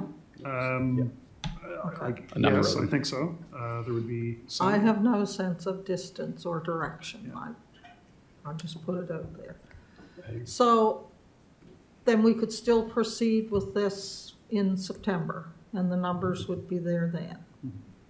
Yes, Mr. Chair. Okay, so then I'm not going to presume and make a motion on behalf of Sandra Garden-Cole or Councillor Garden-Cole, but I'm assuming the motion would be to reduce the height to 3 stories and 12.2 meters, not or, and to require ground floor commercial percentage to be decided. And I'd be looking for some kind of a civic number or something to take me up there to, or some defining boundary, so that one large piece that. So, through you, Mr. Chair, was it the intention to include or exclude? I was thinking to exclude that, because if it continues to develop on either side of it, there are large buildings. So I think the boundary, along this boundary line, perhaps. That would work for me, I think. I defer to the councillor of the area. Thank you. Yep. Councillor Musa. Thank you, Mr. Chair. John, is this decision is going to be appealable? Can it be appealable or no? Sorry, I didn't catch that, Councillor. Is it appealable, like the reduce of what you can do on your land? Sorry, I'm still not, for some reason I'm not hearing you. Is it appealable? Like, can you appeal like the decision of appealable. council? Sorry, Mr. Chair. I'm not sure yet, actually. Based on the direction we're given, I'm going to want to go back and look at the designation to see if we have to amend the NPS as well. Right now, I was just thinking about amending the zone. But if we have to amend the NPS, sometimes you have to amend the NPS as well as the LUB to change the zone. That would not be appealable. If it's just a zone change, then it would be appealable. But right now, I'm not sure. Yeah. And the minister have to sign on that, right? Yes. Yes. So, Yes, so if we do everything and the minister refuses to sign, yes. it's dead. Thank you.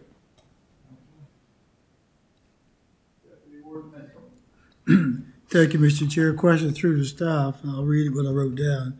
Are there any other areas of the MUC zones in the municipality, and will this change that we're discussing affect them, or is this just site-specific? Through you, Mr. Chair. Now, this is the only place you see the mixed-use center zone. It was created specifically for this area, so there isn't one in Mount Uniacke or in Milford or anywhere else. So any change will be site-specific just to this, what we're talking about? That's correct. And I'm assuming they want to maximize the height because they're on the number 2 in case there's transit in the future. It's an advantage for them. Is there an advantage with transit, with the density? Absolutely. Okay. Yes. Thank you very much. And that was one of the original concepts.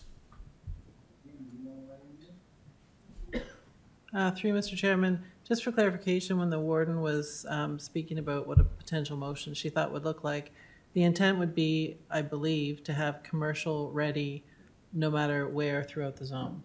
So everything would be commercial ready, not just in the south area. Yeah. Everything would require commercial. Right. On the bottom Yes, floor. require But commercial the height requirements would apply to that lower end. Sort of the daycare line. But would still reduce the density somewhat in that other part, but not to the point it's down in the more residential area. Councillor Perry. Thank you, Mr. Chair. John, if you go down to your recommended motion, please. So after all this discussion and looking at everything and how the warden and going through, the recommended motion actually is what we need. And the difference is, instead of saying south of White Road, it's now at the new designated mark that was identified on the map. Other than that, everything that's been in the discussion today falls underneath this here. That's all.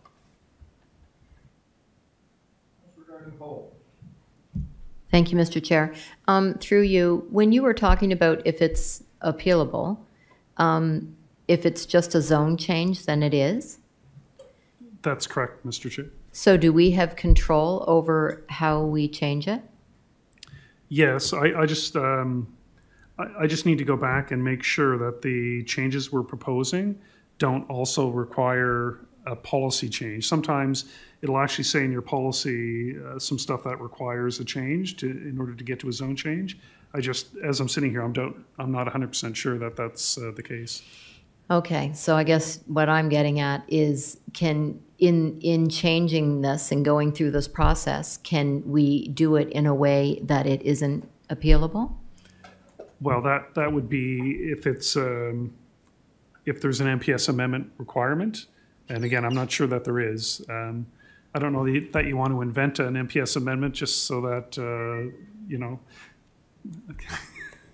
Well, I mean, we don't want to go all through this only to have to start, you know. But again, I guess when we go away to prepare amendments, that's one of the things we would look at. We would look at the existing policy. Does it support the zone changes? If it does, then we would just bring forward amendments to the LUB. If the current policy doesn't support those zone changes, then we would also prepare some amendments to the MPS. Okay. Yes, thank you. Okay, so assuming you go away and look at this, and all you have to do is amend the LUB, is that appealable? Through you, Mr. Chair, yes, it would be. So in order for it to not be appealable, we also have to amend the MPS. Correct. Can we not create a mixed-use 2 zone to apply to that area and amend both and eliminate having wasted our time trying to accomplish what we're trying to accomplish? I guess you could create another zone if you want to. And that would not be appealable? No, because in order to create a new zone, we would have to have a policy to support that zone, which doesn't exist right now. But, I guess my initial thought is we wouldn't have to create a new zone. We would just have a text amendment in the land use bylaw that talks about I understand that would work for what you want to do, but I don't think that would work for what we're trying to do. Because we don't want to be tied up in appeals and then be right back to where we're at today, not prejudging which way an appeal might go. So if the direction were to amend the LUB and the MPS to make this happen for that section, could that still be done in September? Through Mr. Chair, I think so, yes.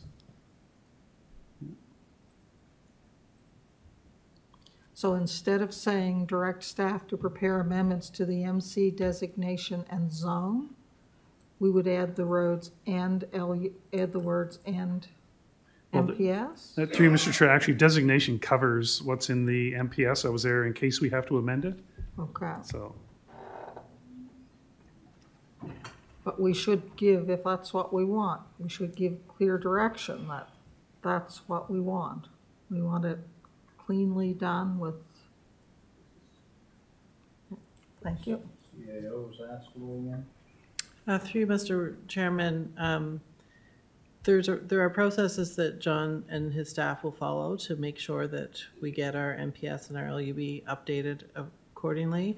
When we start to talk about appealable and non-appealable, I think if we want to have that conversation, we should probably go on camera and talk about council's options that are within the MGA to permit.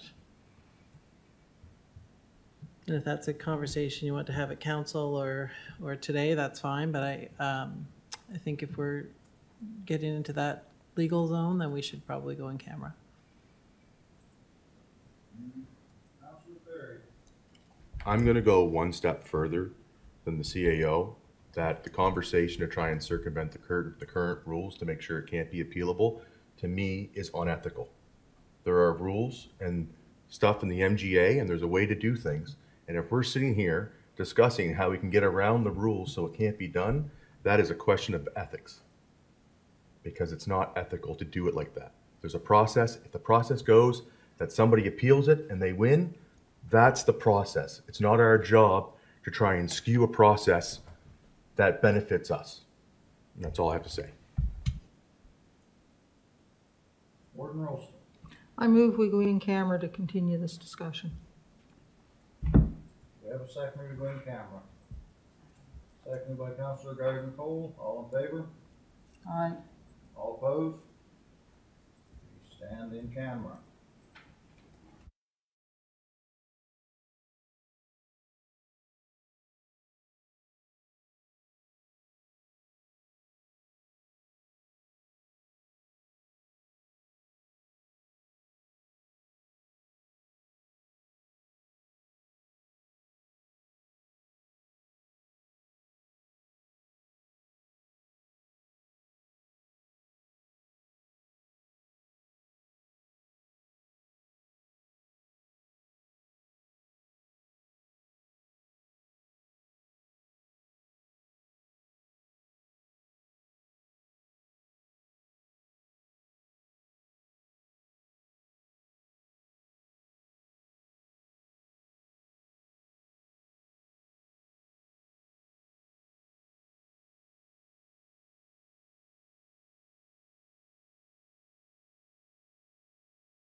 I'd like to make a motion to direct staff to prepare amendments to the MC designation and zone to require commercial space on ground floors of new buildings and limit the height of new buildings south of The daycare? the daycare to 12.2 meters and 3 stories. Second. Second by Councillor Perry. Any discussion on the motion? No, Deputy Warden Mitchell. Could you go to the picture, John, and show where the daycare is located for everybody? So, I guess we can go back to the big one here. Ooh. So the daycare is right here. Any open question? Question. Second been called, we'll go to the vote.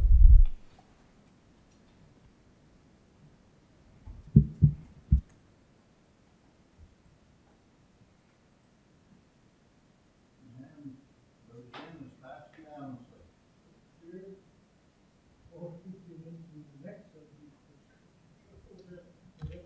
unanimously. Most definitely. You have to make another motion. Oh, Have a 5-minute break. Mr. Chair, it's just, there wasn't direction to do this outside of the plan update. I don't think that was part of the motion, so. Another motion.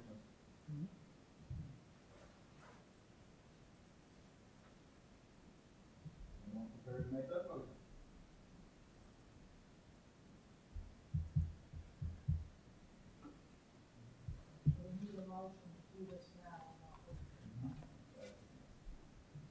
Councillor Garden Cole.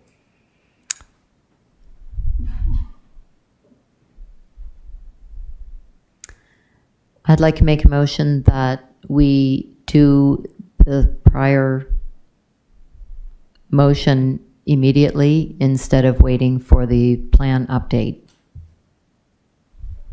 you have a second? Second by Councilmember Malcolm. Any discussion? Question. Question's been called, we'll go to the vote.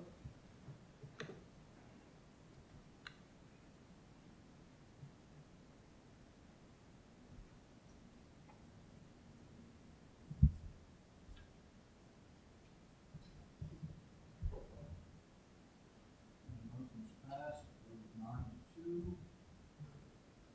Councilors Musa and Perry voting nay.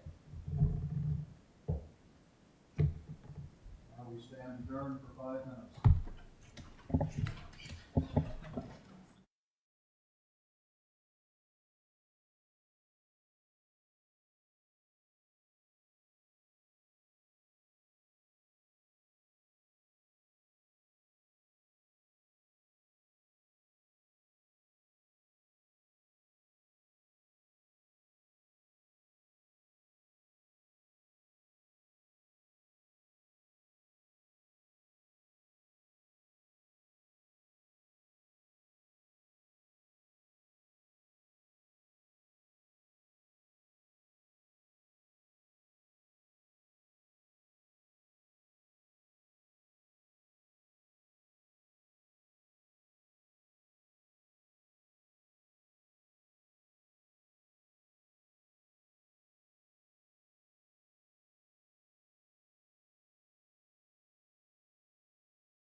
Warden Rolston wishes to speak here before we get going.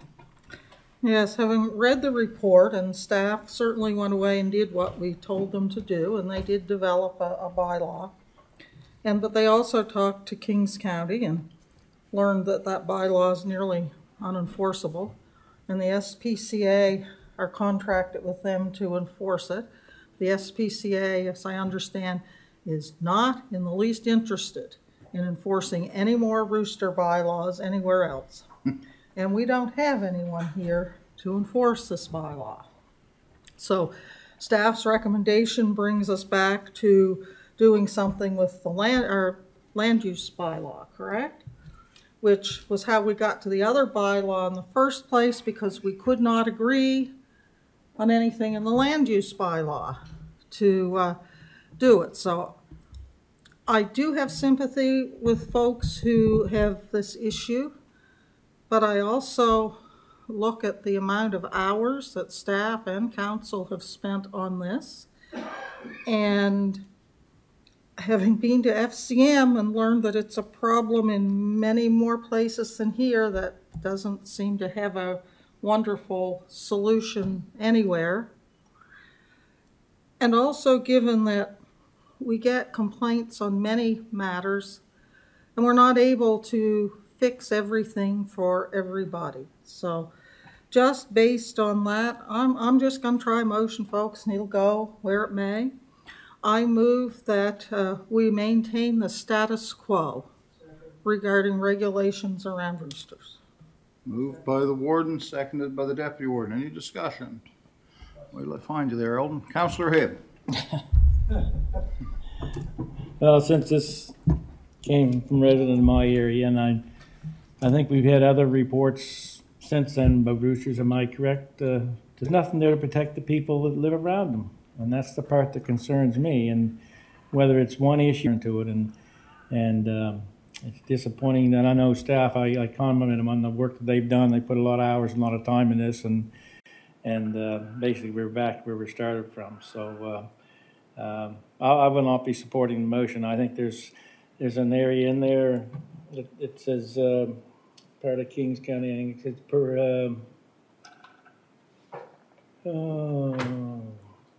I just had it here a minute ago about having, if you have roosters on your property, they must be in a building. I believe it. Excuse me, I thought I had it here, but it's not. And that would be something that I would be looking forward to, is something like that, is to have roosters in a building. If you're going to have them in the growth management area or anywhere like that, you know, that's going to cause trouble to your neighbors, but they're not going to be as loud as what they were. And that can be enforced, because if they get a complaint and they're out there and they're not in a building somewhere, then you can enforce that. So that is something that, and as far as being cruelty to the animals, I know people that raise chickens and raise chickens and meat birds and all that.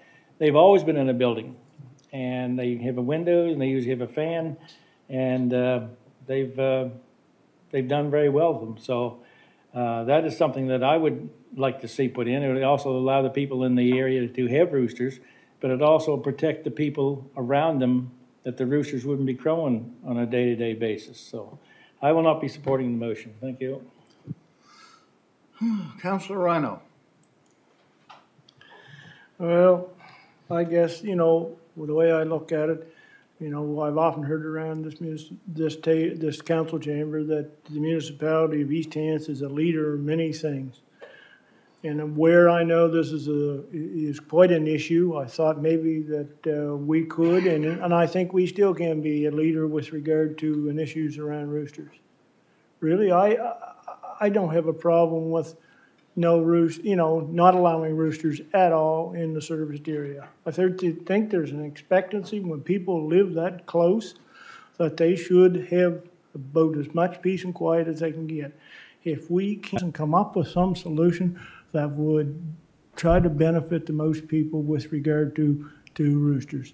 And, I can't support the motion, because I think we have a chance here to be leaders, come up with something. And I know staff has worked hard on this, and really it's it's been very frustrating to have this go round and around and around. But I still say because we're stalled, I'm saying that there still could be a solution and we still could deal with it. So that's my feeling. Thank you. Thank you, Councillor. Warden Rolston. Well, the bottom line for me remains that the staff that we currently have, the bylaw officers and that, are fully engaged now, and I don't see them having time to go trying to catch roosters and put them in buildings. Or, you know, it's hard. It would be a difficult thing to enforce, in spite of what anyone says. And you know, what do? Well, the rooster just got accidentally loose when I was feeding it, and I wish there was an easy answer.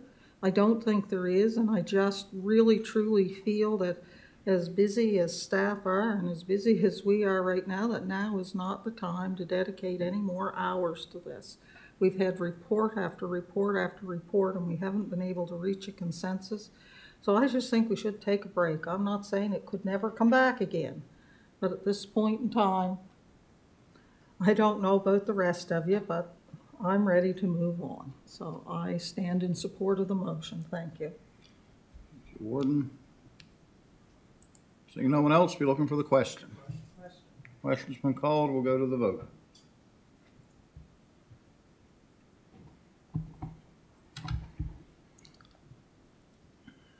There's one more vote to come in. And the motion is passed with a vote of 8-3. Over here, this individual thing. Councillor Hibb, Rhino, and Councillor Garden Cole voting nay.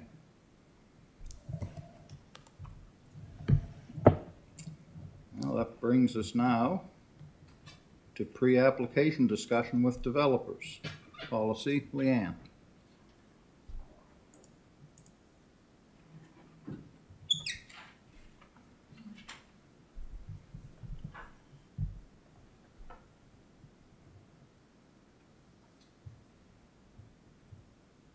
Oh, wrong one. I still got on. Hey, Leanne. Thank you, Mr. Chair.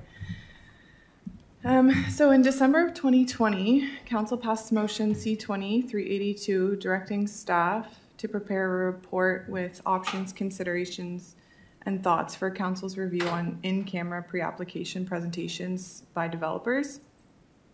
So the Municipal Government Act enables developers to meet in camera with a PAC to discuss a proposed development application prior to the developer submitting the application to the municipality.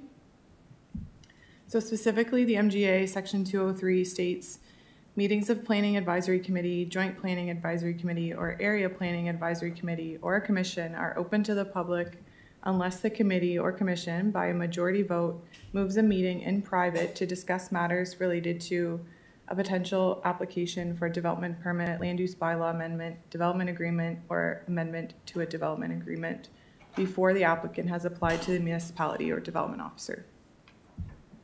So staff, we have drafted a policy that the PAC gives direction to the PAC with respect to these pre-application presentations. So all pre-application presentations are to be organized through the Planning Development Department.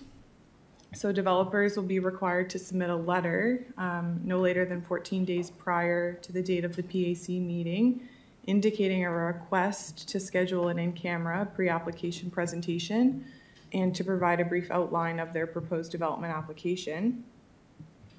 The PAC will then move in camera with the majority vote to review the letter from the developer to determine whether the pre-application presentation will move forward. And should PAC motion to approve the request from the developer, they will be notified and the presentation would happen at an in-camera session. Should PAC motion to refuse the request, the developer again would be notified and the presentation would not be scheduled. And if it's scheduled, each developer would be allotted 10 minutes for their presentation and 10 minutes for a discussion period. So basis for rejecting a request to make a presentation would be if the PAC makes a motion to refuse the pre-application presentation upon receipt of the request letter. if the PAC does not have a majority vote to move in camera, or if the request does not meet the list of application types as outlined in the policy statement. So if it's not like a development agreement application or those that are listed in the policy statement. In terms of benefits to having these presentations, so it is a big expense to a developer to prepare and submit a development application. So this basically gives the developer a chance to come and speak with the PAC to gauge their thoughts or opinions before they submit their application, and it could save the developer a lot of money if the PAC would not be in favor of their application. It would also help the developer to understand the concerns and would allow the developer to then go back and address those concerns in their application prior to it being submitted. And it could avoid causing upset within the community as well for applications that are received that don't move forward. So for alternatives, staff have drafted 2 alternatives. So the PAC could further direct staff to generate alternative options to the policy as drafted, or that the Planning Advisory Committee not move forward with this policy. The second one is not one that we would recommend, because if a developer chooses they want to have a pre-application presentation and we don't have a policy, then we're kind of back to where we started with how we proceed with that presentation. And there is a recommended motion to be considered today. Thank you, Chair. Councillor Rhino. Well, it sounds good. You know, it sounds good. It sounds like a chance to, limit, or not limit, but I guess that's not the right word, but it gives us a heads up for further meetings down the road and may, cut those back substantially, right? I understand that. But I also realize that, our plates are full come executive day. And, just look at our agenda. The Planning Advisory Committee is full, and it takes the longest of pretty well all the committees. That's going to be compounded by the fact that when the rural areas go get planning, that these planning committee will have to expand again to take that into account. So where I see this going is, I see this is an extra meeting, and I'm not against an extra meeting, but I just don't want it, if this passes, I just don't want it to be, oh yeah, well, we'll just throw it on the Planning Advisory Committee Council Day. Because we're in the long days, as it is right now. So if we do this, I think we really should take into consideration that and possibly use an extra night meeting. So I'm interested to see what the rest of the committee feel, but that's what jumps right out at me right now is the length of the planning committee's agenda and how long it's taken. Thank you. Thank you, Councillor. Councillor Musa. Thank you, Mr. Chair. I really think it's a great idea, John. The reason why is because if those developer came in and we like the idea, it's gonna be a great investment for the municipality, for taxes and stuff. And I think now we already scared some developers not to come forward or buy land not knowing what they're gonna do with it, if we have the appetite to go for their development or no.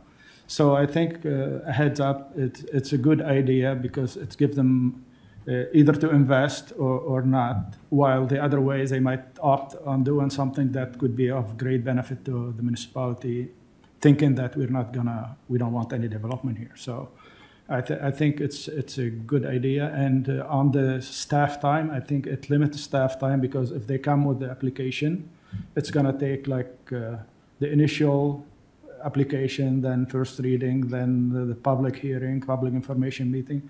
If they see staff don't have any appetite for it, we can eliminate all those extra meetings that we're not gonna have. Thank you.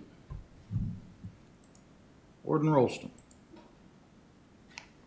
I certainly support the initiative and agree with it 100%. following up on Councillor Rhino's comments, I'm just going to recall that when he and I started on council, there was no executive committee.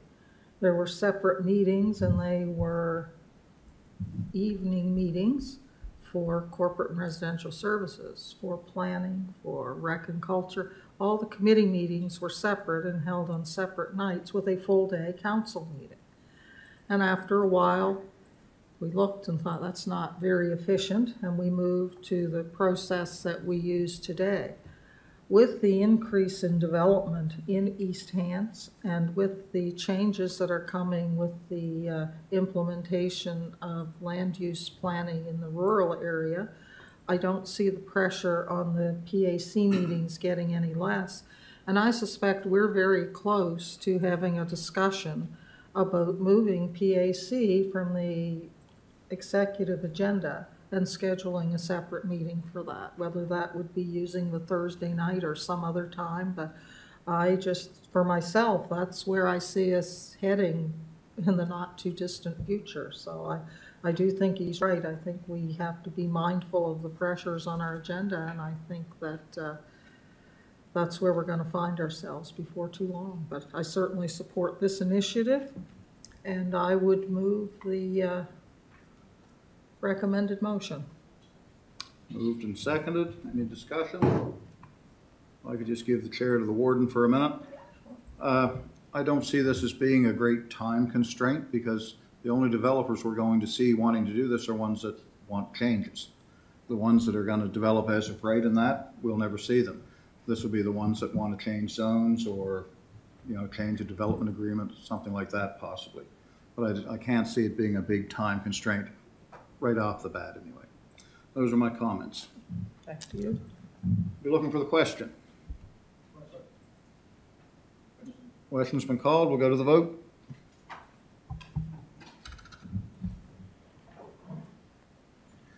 And the motion is passed unanimously. That concludes planning advisory. I'd be looking for a motion to adjourn. Move that. All in favor? Aye. All right. We stand adjourned from PAC. Move into infrastructure and operations with my good friend, Councillor Musa.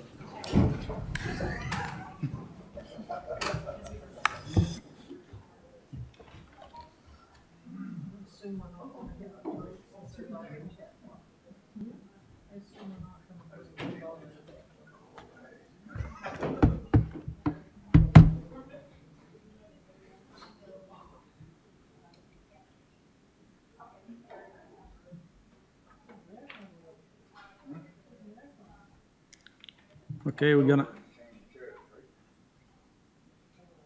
here? We're gonna call our infrastructure and operation committee meeting.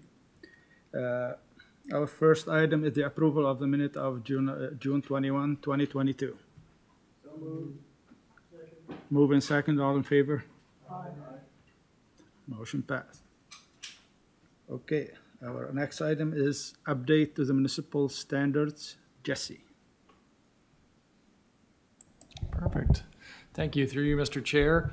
The municipal standards were last updated in February 2021. At that time, Council advised that these standards were to be reviewed on a regular basis and amended as necessary. Staff have spent an effort in recent months to review the standards and have a list of house cleaning amendments, is how I would classify them, that are listed within the contents of this report, and looking for a recommendation from executive to council to approve the revisions. And so I'll scroll down just to highlight that there is the table that lists each individual change.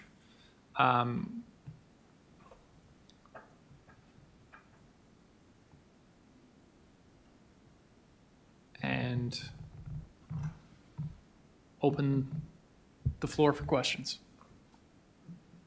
Okay. Councillor Green. I would move the recommended motion. Seconded. Move on second. Any discussion? Question being called. We go for the vote.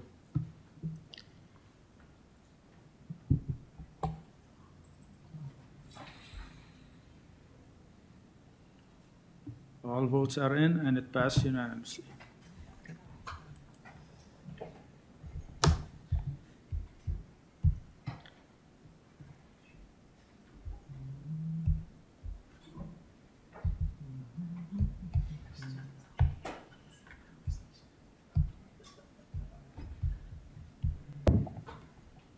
Okay, our next item is the update report on the status of flyers. Andrea. Flyers aren't doing very good, they're not drafting good.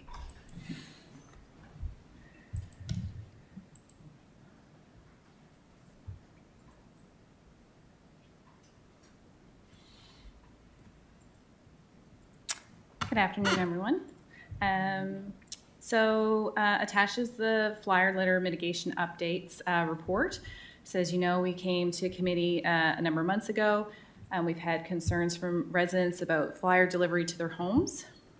So we left and we promised we'd come back with some information. I'm pleased to report that we haven't had any complaints this year, 2022. Staff put in, and it's in the discussion, we've done a couple different things to communicate out to residents. So we did put information into our spring newsletter, our article Love 'em or Hate 'em flyers, because people are on either side of the topic. We have contacted the companies that do flyer delivery to make sure that they understand that in East Hants that we've had complaints and our expectations related to that. We've also set up some communication to come out through the summer into fall to again remind residents of options that they have to either complain to the actual individual company that's delivering to their home, or ways to get their flyers electronically if that's what they'd like to do. So we're trying to educate our residents on what they can do to mitigate issues that they have at home, and also continue our conversations with the companies in Nova Scotia that do the delivery. So that information and our work is included in the report. So at this time, staff are recommending that the topic continue to be managed through our department, and that we continue it as part of our annual communication work plan. And then we have a recommended motion there as well.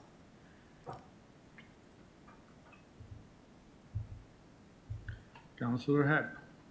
Thank you, Mr. Chair. I would move the recommended motion as presented. Moved by Councillor Hack, second by Councillor Green. Looking for discussion? See none. Question being called.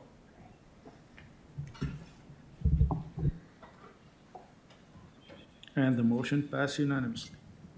Good job, Andrea.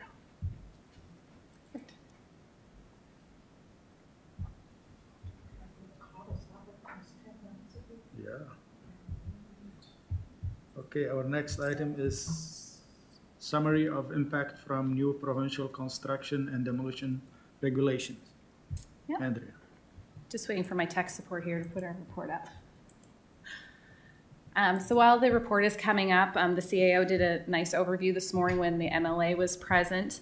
As you are aware, we were advised less than 2 weeks ago that the provincial government has approved regulation change for construction and demolition debris regulations. So what it essentially means is that our operation at the East Hants Waste Management Centre is being regulated to make changes to how we operate.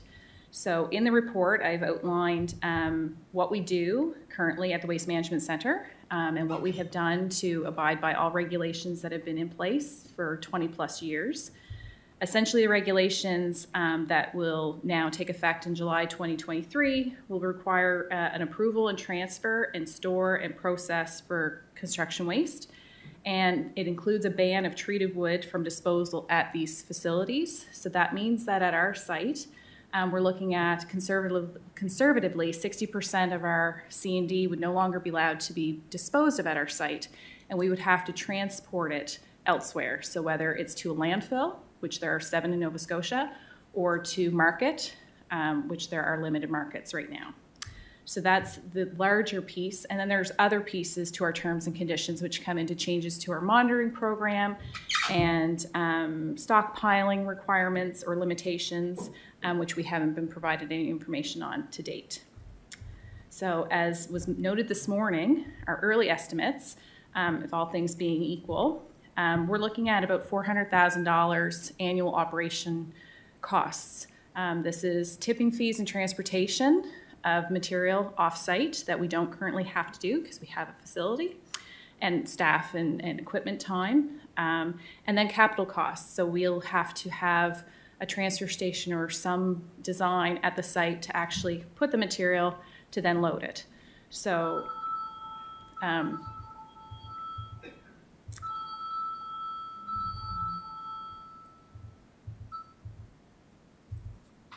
So included in the report, I just sort of outlined sort of by the numbers.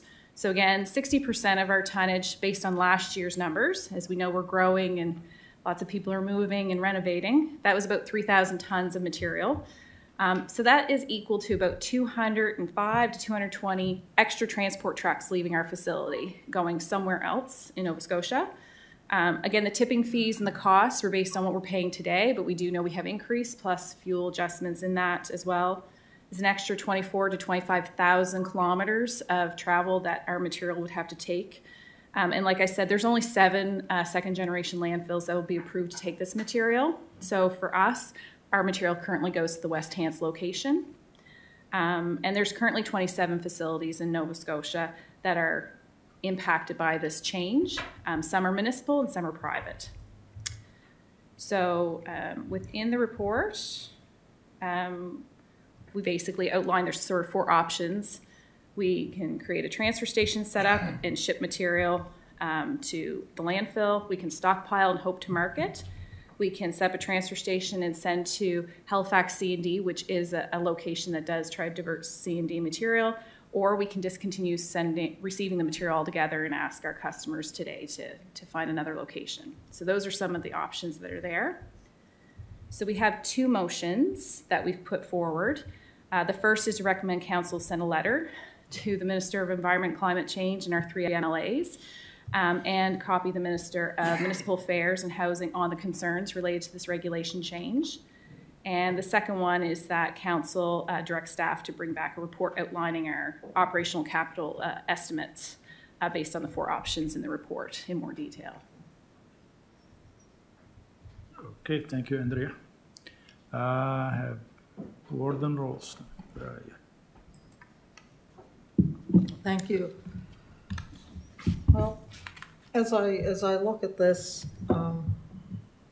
Councillor Rhino will remember we had discussions of second-generation landfill many years ago, and we had requested from the province at that time to allow us to do a pilot project to demonstrate that we could meet second-generation regulations without the liners that are recommended, and we were refused. We weren't allowed to do that pilot. I think we're at, if you'll pardon the pun, a tipping point now where I think we should revisit that. That probably, possibly hasn't changed, that they'd let us do it in a different manner. But I think this demonstrates now we're sending our waste to Cogmagun, we're sending our recyclables somewhere, I don't remember where, and we're sending our compost materials somewhere. And with increasing costs and the growth in the municipality, something we do have is land in Georgefield. And I'm just wondering if it's not time to take another look at developing our own second generation or whatever's required landfill for our use. And, you know, I don't know if our numbers would do it all alone or we would have to take from outside. I don't think there'd be any lack of folks wanting to send stuff if we had the room available. And I just wonder if we're not reaching that stage, because at any time, any one of those facilities that we're shipping things to could say, I'm sorry, we're at capacity. With our own materials and the materials of our next door neighbor or whatever, we're at capacity. We can't take yours anymore. And then where are we at? And so I don't know what would be involved. Maybe Andrea or Jesse could comment. But I really think that we're at a point we should be starting to look at what the numbers would look like for something like that. Because if I remember correctly, the last time we looked, we were close.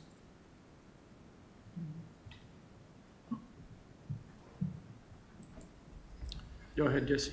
Through you, Mr. Chair. So from a volume stance, there had been previous reports on organics processing in the past on determining volumes and looking through that, not waste specifically in recent years. Staff haven't looked at volumes of managing waste to date. What the municipality would be looking at to pursue such an option would be likely community consultation regarding to siting of the cells, education on sight lines, odor mitigation for the public, for public awareness, so they would know what they were getting into, and then a detailed, we'd have to do studies on environmental requirements, scoping, and a detailed design at some point to finally come up with what the project would look like. There may also need to be, depending on the layout of the land, not just building the cells for said landfill, but the requirements to understand the containment and treatment of water runoff. So there's an existing sedimentation pond at the site. We'd have to review that location's capability. That would likely be expanded as per that conversation as well. What I'd be looking for is just a beginning of the process would be to get some kind of a ballpark overview of the numbers. Yep. And what numbers we have and what numbers would make it work. And then that would, in my opinion, that would tell us whether we wanted to proceed further and go out to the public and start really investigating in depth. And I don't know how possible it is. I know you can't nail it down dollar for dollar, but you know, an idea of what that cost would be versus what we're paying now. And you know, there would certainly be less transportation, and as I said, there could very well be possibilities of income as well. So that's kind of what I was looking at. Is I know that the 4 options recommended here are an immediate thing. We're not, but I'd also like to kind of add to that and see if we could get just some kind of an idea. Are we anywhere close to being there yet and taking that next step of being our own master and not being at the whim of other places? That's through Mr. Chair, the if that was the intent of committee to recommend, at a high level, we would be talking ballparks, but you would look to add that to the conversation of the second motion and just modify that motion if that was the intent. I would suggest that fifth data collection would be focused around a listing of regulatory steps and a high-level costing of what second-generation landfill would look like for East Hants. Yeah. I want to know what it's going to cost. Yep. Basically, you know, what's it going to cost? Is it realistic to even look at it? That's. Thank you. Is that all order? That's all for now. Thank you.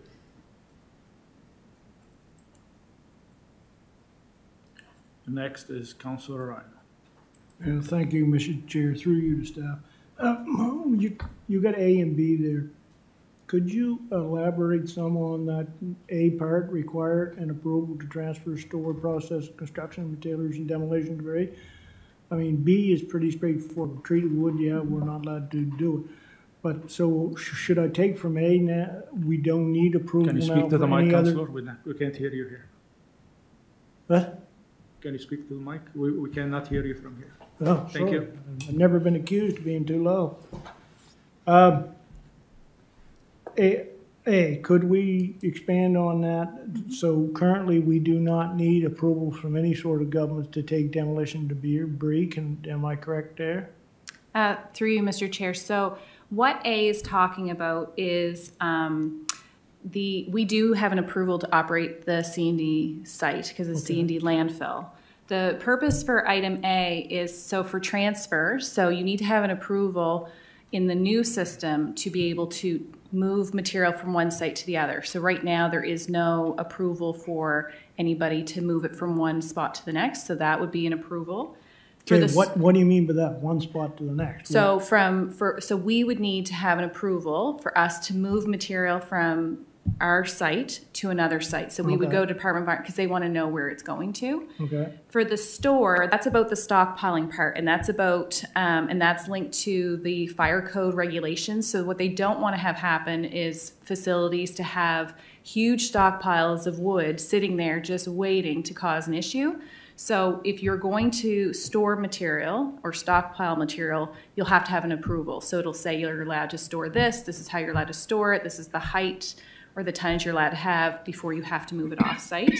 And then to process. So currently we would kind of fall under that because we're landfilling construction waste. But if you wanted to open up a facility and manage, maybe you're gonna create a business and you'd have to have an approval for that processing part as well. So those are the three parts. Right now there is no requirement to have an approval for stockpiling, for instance. We have our facility and it's there, we can move stuff, so. But we don't stockpile, we have in the past. We have in the past, but there's no markets, so we haven't done it for years. Yeah. Yeah. Okay, so we have in the past. Yes. But we don't currently. No, we would stockpile and then hope for a market, but there was no options. And we don't transfer?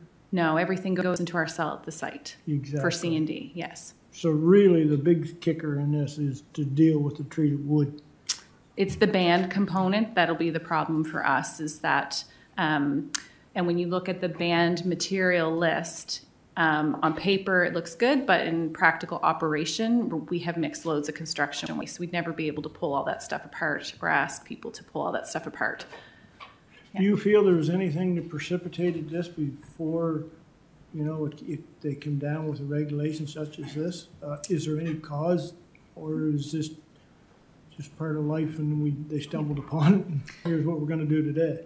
Yeah. Through you, Mr. Chair. So there have been in the past, back in 2016, there was a lot of issues with fires at facilities.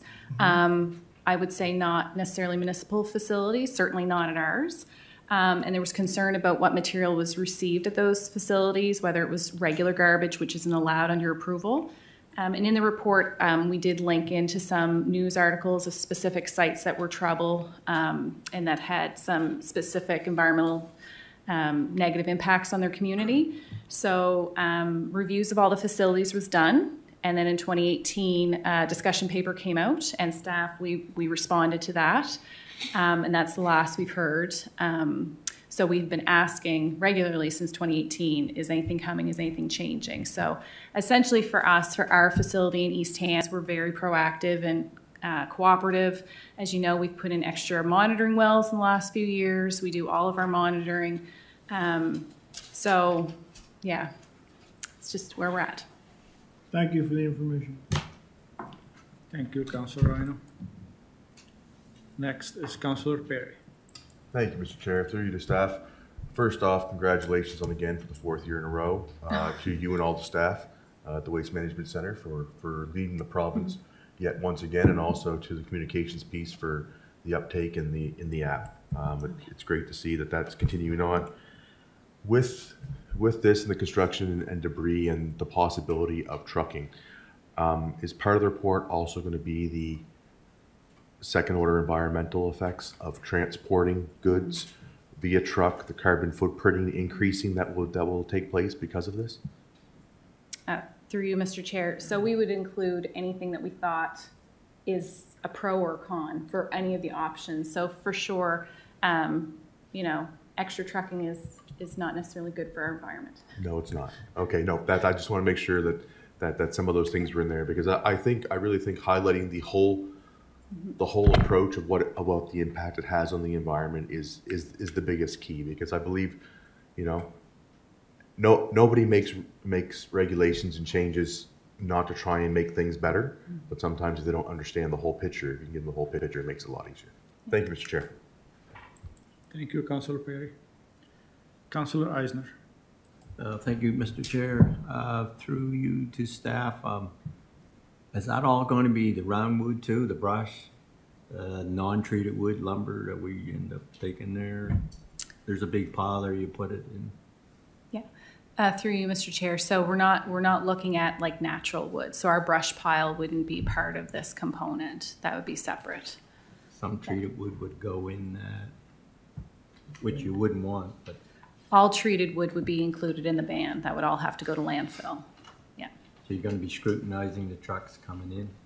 Because it depends on what options we end up doing. So our goal obviously is do everything environmentally friendly, but also trying to take care of our customers and our municipality as best we can, right? Right. So. Is the lumber companies responsible for any of the byproducts from their sales? No. Right. So where will they take it? The people. Because there's a lot of, in the construction world, there's a lot of treated ends, et cetera. Right. We'll just take it to the back roads again.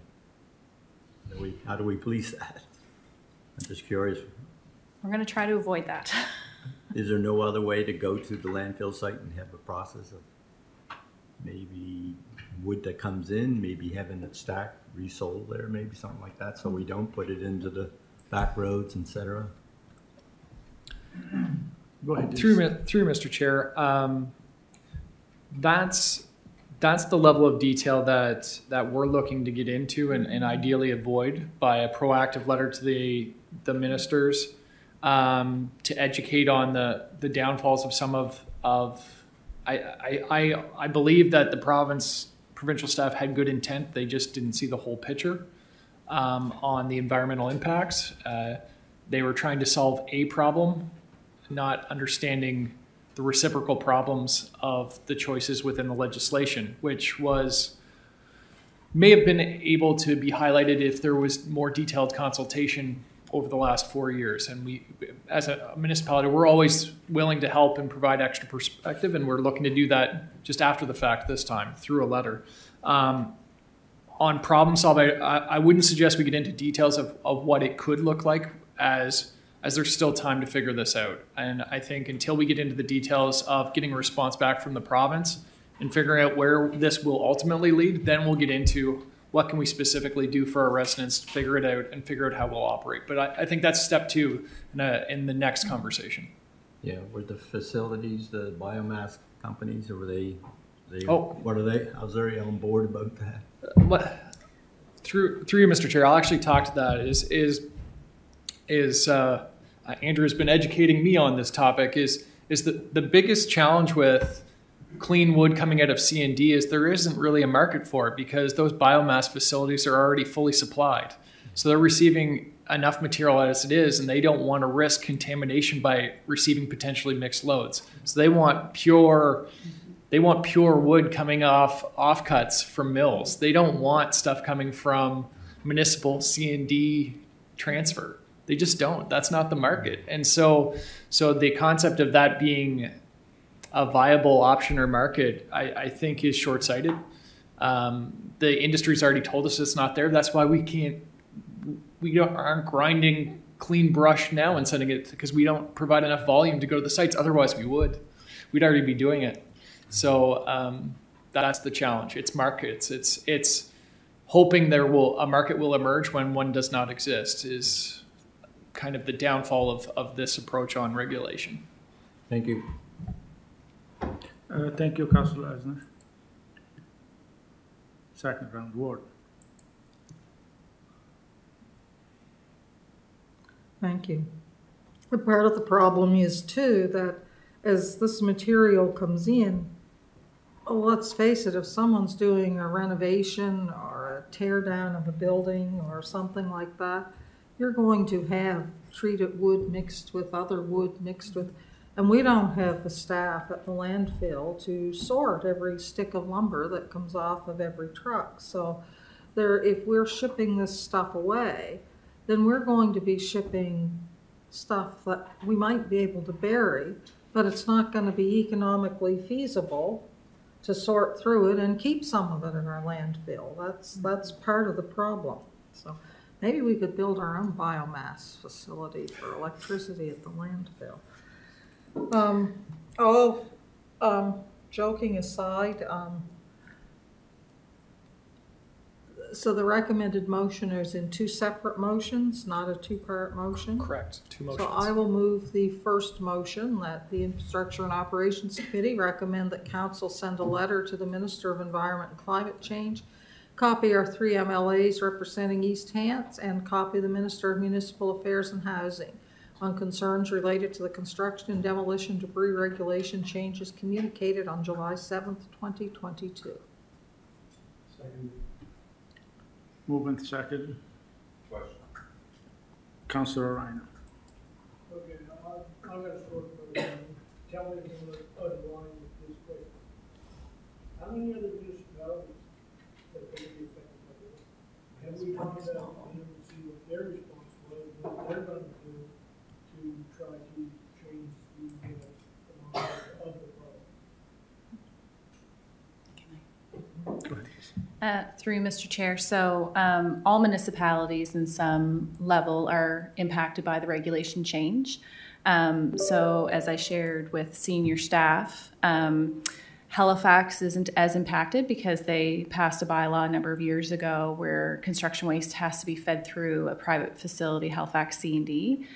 Because their C&D, they want to have 70% plus recycled. So there is a market there and they have a system in place there. For all of the other municipalities, you're in one of two camps. One, you have a second generation landfill, so you're going to have to move it from one cell to the other, which still isn't ideal because the cost of a second generation landfill cell, but you still have some operational ability. For the rest of us, we're in the situation East Hants is in. So for example, there are no second generation landfills on Cape Breton Island. All garbage is shipped to Guysborough, to their second generation landfill. So they will have to look at construction waste the same way as we are. So they potentially may be shipping construction waste from all over Cape Breton Island to Guysborough. That'll be something that they have to figure out. This information is very new. It just came out less than 2 weeks ago.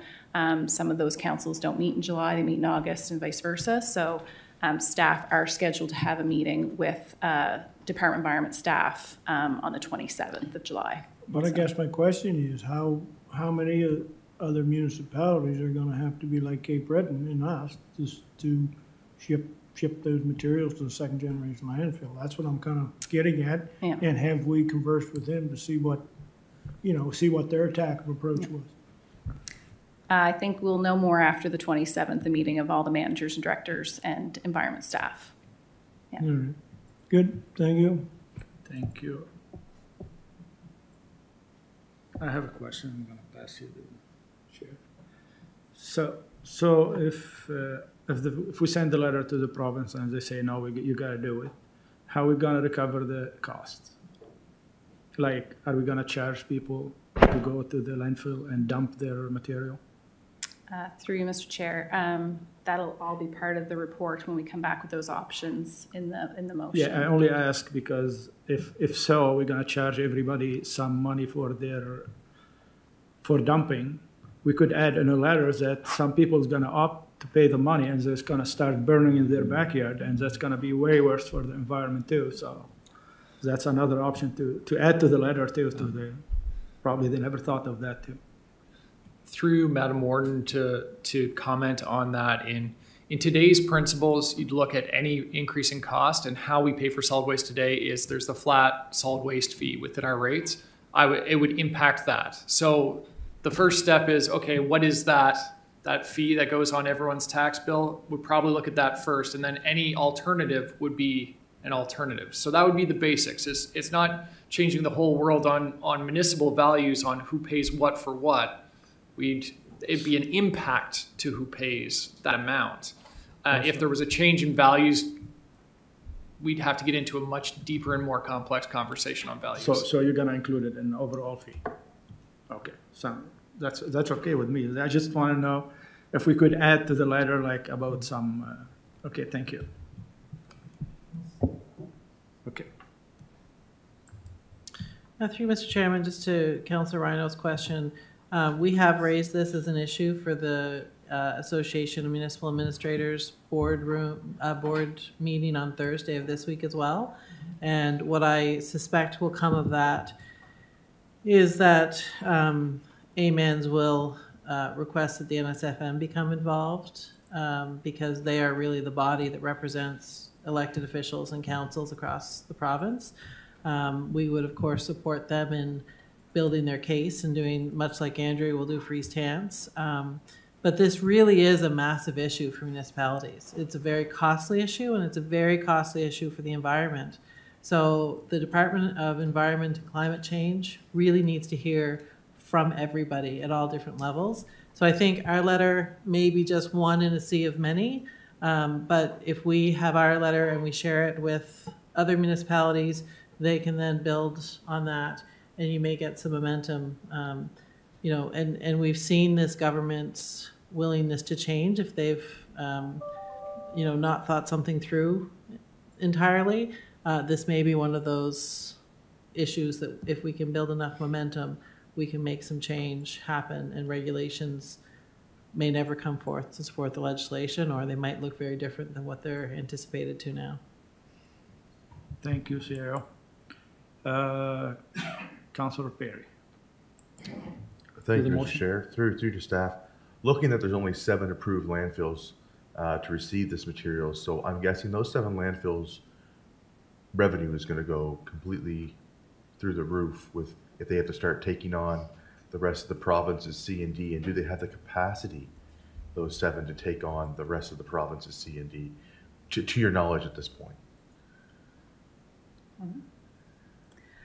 Through you, Mr. Chair. So again, you know, they'll obviously make revenue. There will be costs. Operating a second generation landfill is not cheap. So that would be something that they'll have to do the numbers on as well. And to build those cells is not something you do overnight. So, so I'm sure they're also looking at the impacts. Because I'm just thinking, like, you know, it's going to cost them more to build cells than what we have to pay to send it there is going to cost more too. So that's just, you know, 7 for the entire province seems like a very small number, and based on capacity. And I mean, in those areas, it might be good for their waste management, but it could not be good for the province. Thank you. Thank you, Councillor. Councillor Reiner, to the motion. Just to clarify, there was no inkling of this whatsoever. So again, there seems to be a theme here today, and that theme is that the government is not talking to the people that with their feet on the ground. And I've said this several times today, and this is just another example. Thank you.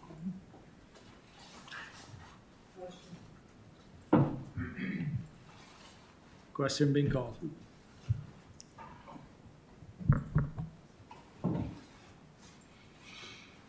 And the motion passed unanimously.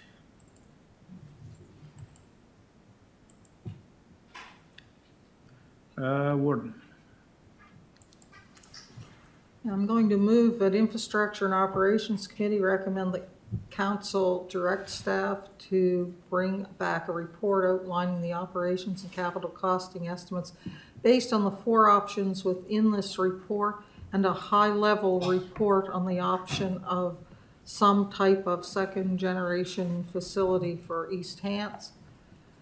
Those options that are available to East Hants under the regulation changes. Moved and second. Question being called.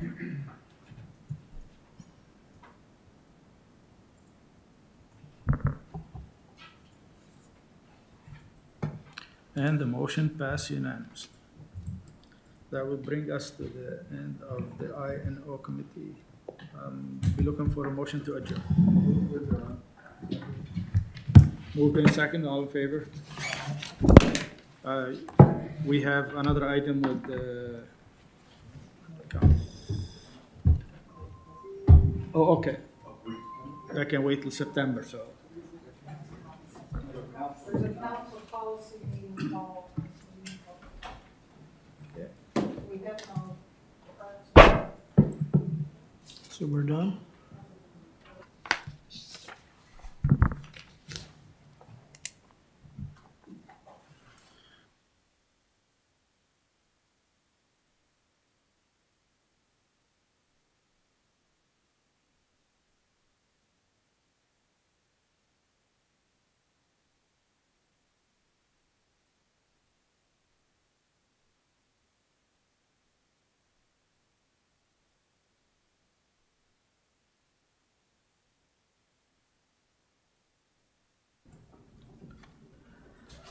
Okay, folks, we'll call our regular meeting of council around policy to order. We have one item on the agenda this afternoon. I'll turn it over to Councillor Green to bring the Planning Advisory Committee report. Thank you, Warden. The committee held its regular meeting on July 19th, 2022 in council chambers. The following motion is coming forward as a result of that meeting. Pre-application discussion with developers policy. The municipality of East Hants currently does not have any regulations or policies pertaining to in-camera presentations from developers prior to the submission of a planning application. As a result of motion C-20-382, planning staff have drafted a pre-application policy which provides the guidance regarding the use of in-camera pre-application presentations with developers and the Planning Advisory Committee, PAC. The Planning Advisory Committee recommends to Council that Council give notice of intent to approve the pre-application policy as attached to the July 19th, 2022 Executive Committee meeting agenda. As Chair of the Committee, I so move. Seconded by the Deputy Warden. Is there any discussion on the motion? You ready for the question? Question's been called. We'll go to the vote.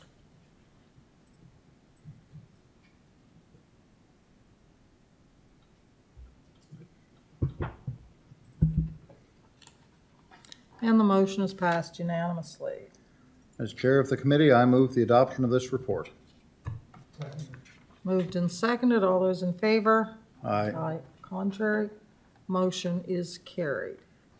Move to adjourn. That concludes the business. Councillor Rhino. If we could I ask for maybe 5 more of those, please? We have 25 in the room somewhere. So we have a motion to adjourn. Do we have a seconder? Seconded by Councillor Eisner. All those in favor? Aye. Contrary minded? We